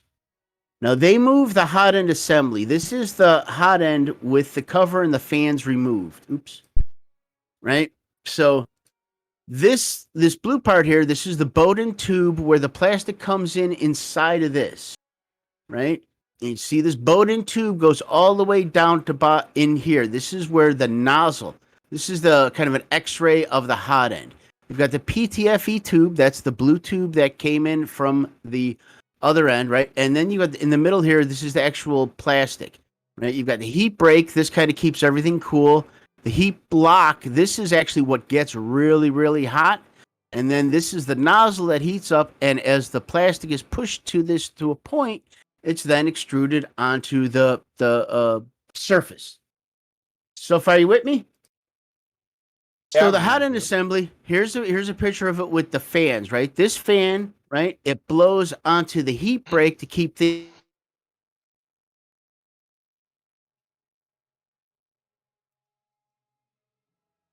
because as the plastic is extruded, you want to cool it off so that it actually adheres, right? You don't want to be putting liquid onto liquid.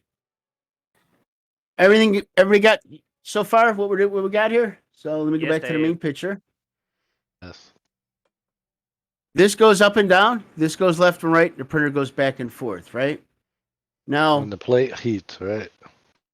Well, the plate does also heat up, right? Because when you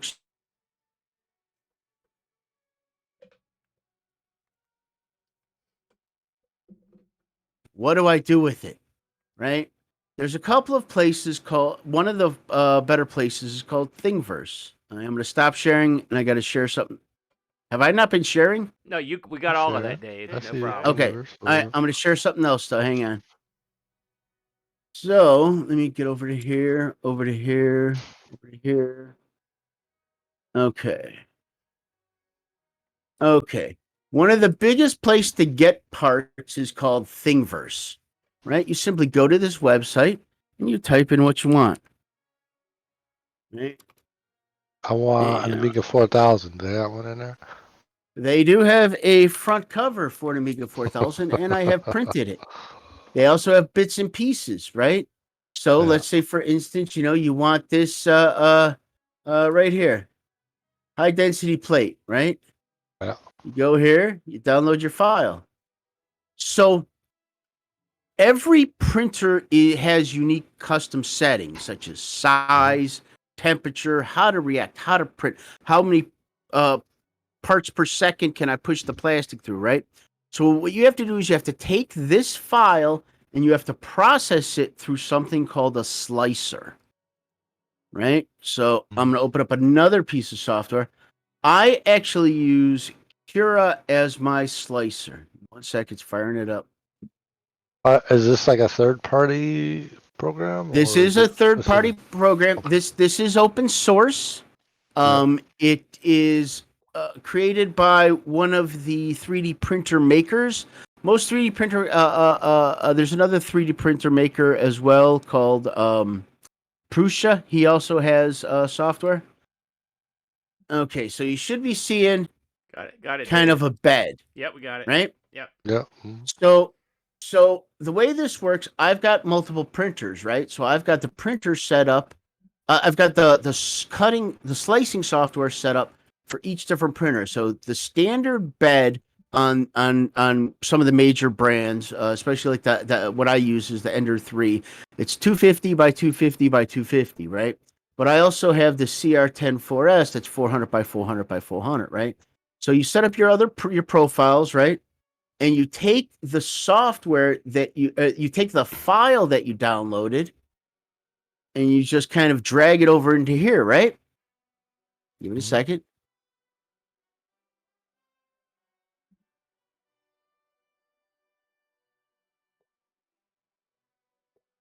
It's loading. It normally doesn't take this long to load. But what this will do is this will take the file and it will configure the print job for your printer. Meaning, right? So remember when we were back at the picture of the nozzle? So here's the 3D model, right? This is what it's going to print. But in order for it to print, let me go ahead and slice it. Go into preview mode. What it actually does is this is the first layer, right? Can you guys see this? This is what the 3D printer will actually do. It will simply deposit plastic. And as it goes through, so the first thing it does is creates a border, right? And then it starts doing the first layer. And you could see all it does is drop plastic down. Right? And then you could go up each individual layer. So right here, you see how this first couple of layers, those are solid layers. When you 3D print something, it's almost never 100% solid. What you're seeing here is what's called 20% infill. And you can make this number whatever you want. Now, if you say you want to save a lot of plastic and you're going to make it 0, what's going to happen is when you come up higher and it starts trying to print this other structure, there's no actual support for it. So everything falls down. We're going to talk more about support real quick here. Does everybody kind of get me so far how this all works? You see, all this is just it's just layering plastic, man. It's neat. I never knew exactly bits how and it pieces. did this. So It's cool. remember we talked about nozzle, right? So based upon your nozzle size indicates how big these lines are, right? This is why a printer like this is not so hot for like a 1/4-inch model, right? Because you're limited to the size of the line you're building. Now, we talked about support. One of the biggest problems we have, let's see here.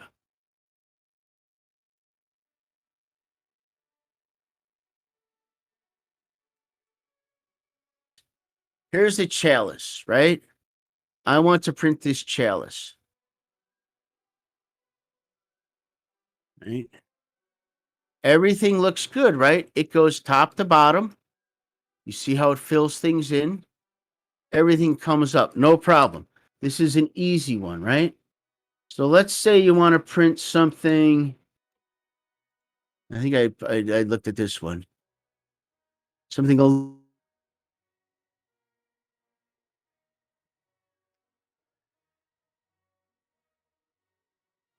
has nothing underneath it to support it. It can't put that plastic. Does that make any sense? Can you repeat that, Dave? Hopefully We you're lost staying. the beginning of that. So because all you're doing is dropping plastic on top of the layer below it, right? If there is no layer below it, you cannot put plastic on it. So when you get into a more complex model where there are bridges or gaps or areas where all of a sudden hopefully this damn thing loads. I don't know why it's taking so long. I should have pre-filled a couple of these. But what happens is you have areas where there's no underlying support for the plastic to sit. Think of like I wish I had something here. Right? Will the I don't know software if you could see this, right? will the software pick up on I that? can't print this part if there's nothing under here. Okay, so here my model loaded, right? So you see the model, right? So you see how there's bits in the middle of thin air? You can't print that. Does that make sense? Because when the hot plastic touches that air, it's just going to fall on the ground. You follow me, right? Yes, I understand. Right there, where at the stem in particular, where it's just there's nothing Yeah. there for the Yeah, plastic. yeah. I got it. Yeah. So could you print Exactly. that The thing only thing standing up as opposed to being sideways? Good question. Good question. Right? So we could take it here.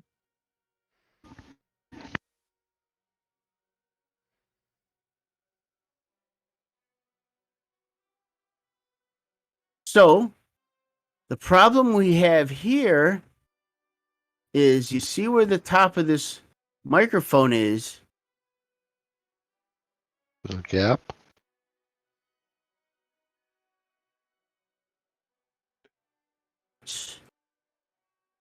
You can generate supports, which is breakaway pieces of plastic that will allow you to print something, break those pieces away, and still have the model there. Does that make sense?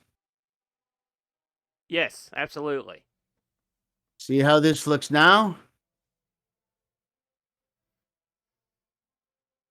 The problem is even though it says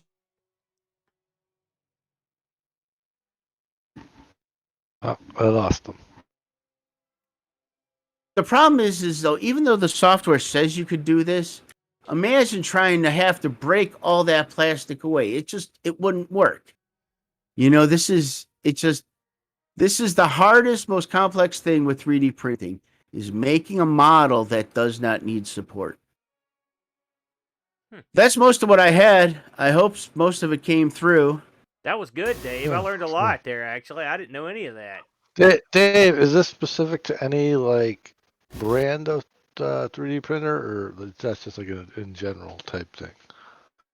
As I started off, there are two different types. There's two mainstream types of 3D printing. There's this kind where your plastic's extruded through the hot, and the other kind is resin printer. What that is there's chemicals involved and electricity, and you dip the chemicals in, and then you gotta. I'm not that familiar with that. There's fumes and stuff, and I got birds and Yeah. dogs, and fumes aren't good for them. So I haven't messed with that. But I mean, You ever hear of Maker Gear 3D printers? they have a brand, you know, and so one thing I can tell you, man, is 3D printing is definitely a money pit.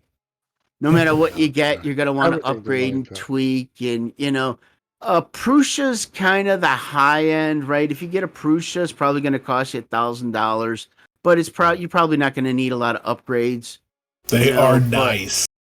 They're nice. They've even got a new one. I don't know. They've got some fantastic new Prusia that's got like multi heads, and it's crazy. They've got some nonsense. But if you get an Ender, you know the Ender 3s now are probably about 220.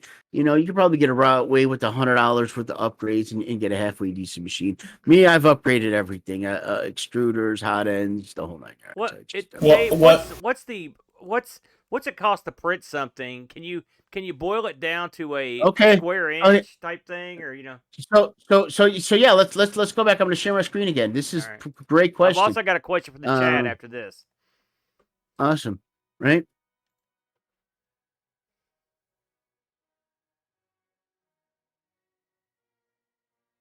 And 16 grams of plastic, 38.77 meters. All right. Now, plastic prices vary, but I usually get a kilo for about $28.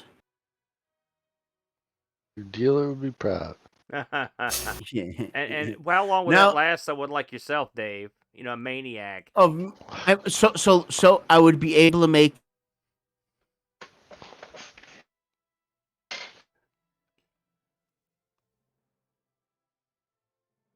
grams, so I'd be able to do, you know, this print that many times. So let's how many turn times it did back you to say we didn't something catch it? How many times could you make that print?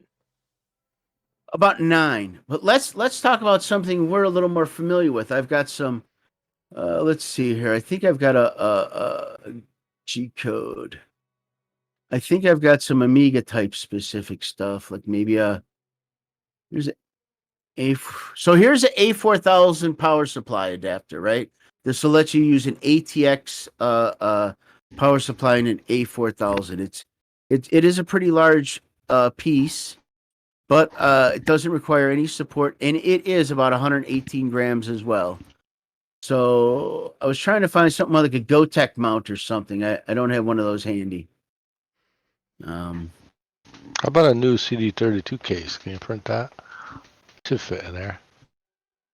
So what? So with the problem with the CD32 case is getting the model, right? I'm not. I can edit models and I can muck around with models, but like there's expansion slot covers and there's other stuff, but there's not an exact model for anything like that. Yeah, No, I didn't say it was possible. I was just curious. It might be. And I'm not talking about the standard CD32. I'm like modifying it to be a better looking case than it is. Well, it's both.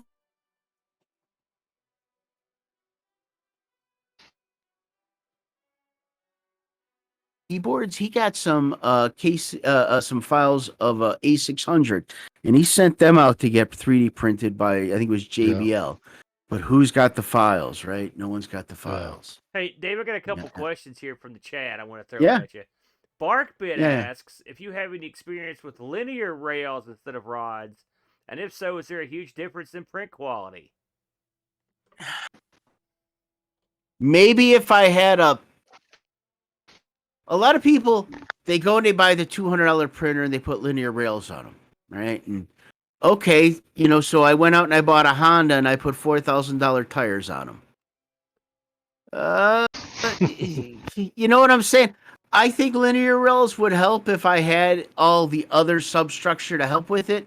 In my specific instance, I don't know how much of a benefit I would get from them, right? If I had a $4,000, you know, big ass printer that was, you know, doing something more industrial or something, then maybe, but for an average person, I don't think you're going to notice the difference with linear rails. Very good. Our own John Boat of Carshaller sent a question in, which is, how close is 3D printing to injection molding in terms of quality? Now, Mobius said not even close. What's your opinion? I mean, he 3D printed that dog. Oh, wait, no, he didn't. Sorry. Is it perfect? No. Does it look okay? I mean,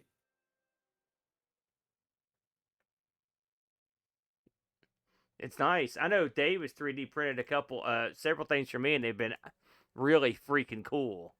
But they were Batman bust and Spider-Man bust. That looks great, Dave. You can. I mean, yeah, you got to can remember, tell. it's something you can do in your house versus going to pay somebody else to do it. And you could. One of the things too is you have to remember is, the layer lines, right? So if you look here, you see the layer lines, right? So I could.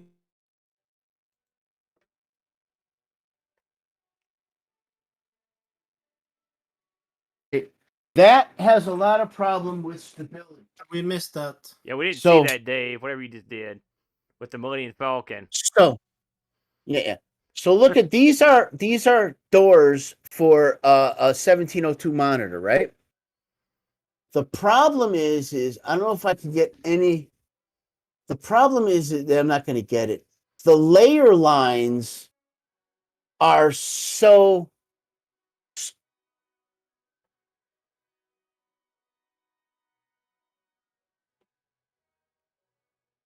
As it draw each layer line, those can just pop off and break. That's where injection molding has you in strength, because injection molding is strength 360. Does that make any sense? Yeah, I think we got the gist of that one, Dave. Now, so Sorry. the doors, it's not the best solutions. What you're saying for those monitor doors? Well, cosmetically they look fine, but they're gonna break again because cosmetically they're fine. They look beautiful. But their point of failure is the same place the originals were. It's right at that hinge. It's the weakest point of failure. Very good. That was great, Dave. Anybody else have any more questions for Dave? What, Dave? If you're designing something, what design software? So I'm less of a designer than a modder, if you will. So there's a site out there called Tinkercad, and I use Tinkercad. It allows you to import an STL and make modifications, at least modifications that I feel. There's 3D modeling software out there that costs $5 million. You could do every design that Johnny Rodden.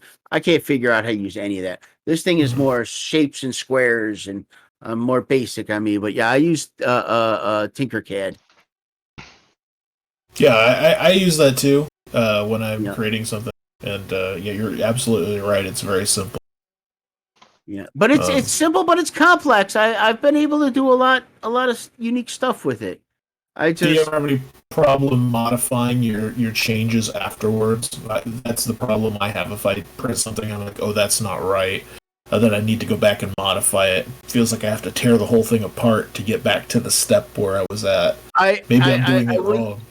I would like a better versioning on their site where I could click publish and break it off. I do my own versioning. Every time I try and make a version, I just copy and so yeah, the site isn't the best, but it's free and it does what it does kind of pretty good. Yeah. Okay. It's what you pay for, right? Well, I think I get more than I pay for because I don't pay shit, and it actually is pretty good. Yeah. There you go. Very good, Dave. Dave, that was outstanding. No worries. After that, I actually learned something tonight. Yeah, Dave, that was good. Real good, Dave. Well, listen, I think that's all the people we have booked for presentations. We can pop around real quick with our internet issues. We'll make this brief pop round, but to the folks in here that just came in to hang out, I always like to say hi to them before we go. Let's say hi to Jason Warrens real quick. Jason, you got anything project-wise cooking right now? You're muted, by the And way. that says it all. And that says. He's got a new project. Learn how to use Discord. There. Speak. You got it. Sorry, Aaron, we missed what you said at the end there. What I'm was sorry. that? I'm asking you, what's going on with you? We're going to go around and say hi to everybody that didn't have anything to present. You got anything you're working on these days? No. Never fails. My own kind of work and education. I have a little bit of a home lab down in the basement for doing kind of network simulations and stuff like that. So just working on replacing some of the server gear there. Very good, man. Hey, I'm looking forward to meeting you in person at Boat Fest. Should be a lot Yeah, of I'm fun, and we'll have a I'm better stoked for it, connection, for thank sure. God, because we'll be talking right at each other as opposed to trying to navigate this disaster. Let's It can't be worse. It can't be much worse. So Yeah. think positive. Think positive. Edvin, I know you're always cooking with something. What you got anything going on project-wise in the cave these days, Edvin?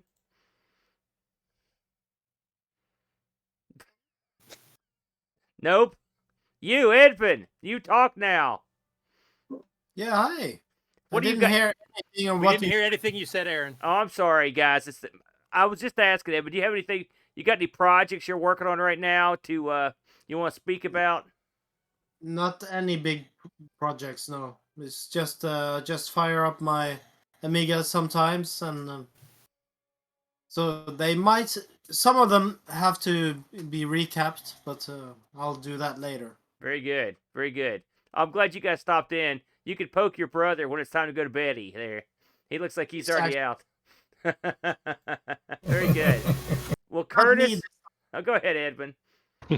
It's not me this time. Yeah, well done, dude. Well done.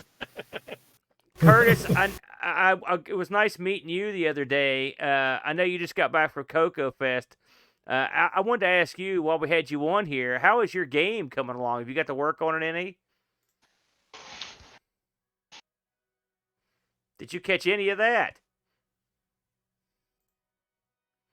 About pets. Curtis has a game coming out. I heard that. Your game, Yeah. Curtis. You demoed it a while back. It's kind of on hold for a little bit here because I'm trying to get Petsky done with Jay. And I'm also working on Nitrous 9 EOU, the official version 1 release. What the hell's now that going it's on with the pre-stable. internet today, huh? Yeah. China hacking us for sure. Very good. Russia. Curtis, Whoa. I'd like to give you a full rundown on Cocoa Fest, but given this internet is just really caving in on me here, we might have to come back to that the next time around because I'm losing just about everybody. So I think what we're gonna do here, I know we got Oram left down here we haven't talked to. Oram, I can still hear from you. You work on anything now? Me? Yeah. What would I be working on? Yeah, Bodega Bay, for example. Oh, the Bodega Bay. Yes, the Bodega Bay. Right. We want I a got full this- expo. We want a full we got expo. this a next while back, meeting. and it's in the restoration process. So I don't know if you guys ever seen it. We still but can't see came it. to me. We still can't This see is it. the case, right? This is the case, the inner case. It comes originally stainless steel or See it? metal Can't see steel. it I yet, painted we're it just seeing gray. I got spinning rid of all the dots. rust. I had to take all these pieces out. They're all riveted in. Oh, Rob, we would love to see what you're talking about, but we can't. What? I know. Yes, I agree with that. Listen, we've been snake bit tonight, fellas. We got to get out of Dodge while the getting's good, and we will try to All pick good. this back up next time. I want to thank everyone for putting up with the horrible internet this evening. Thank everybody that stopped by and all the people that presented. Great job, guys. I wish it would have been a little bit smoother, but what are you gonna do? It's just one of those nights. Well, So all we can do. we will take this to the house. Thank everybody that put up with the chat, and we will talk to you probably next time you see us. We'll be at Boat Fest for the next big gathering. So until then, everybody, let's give them one for the road. Adios, everybody. Adios. Yep. Adios.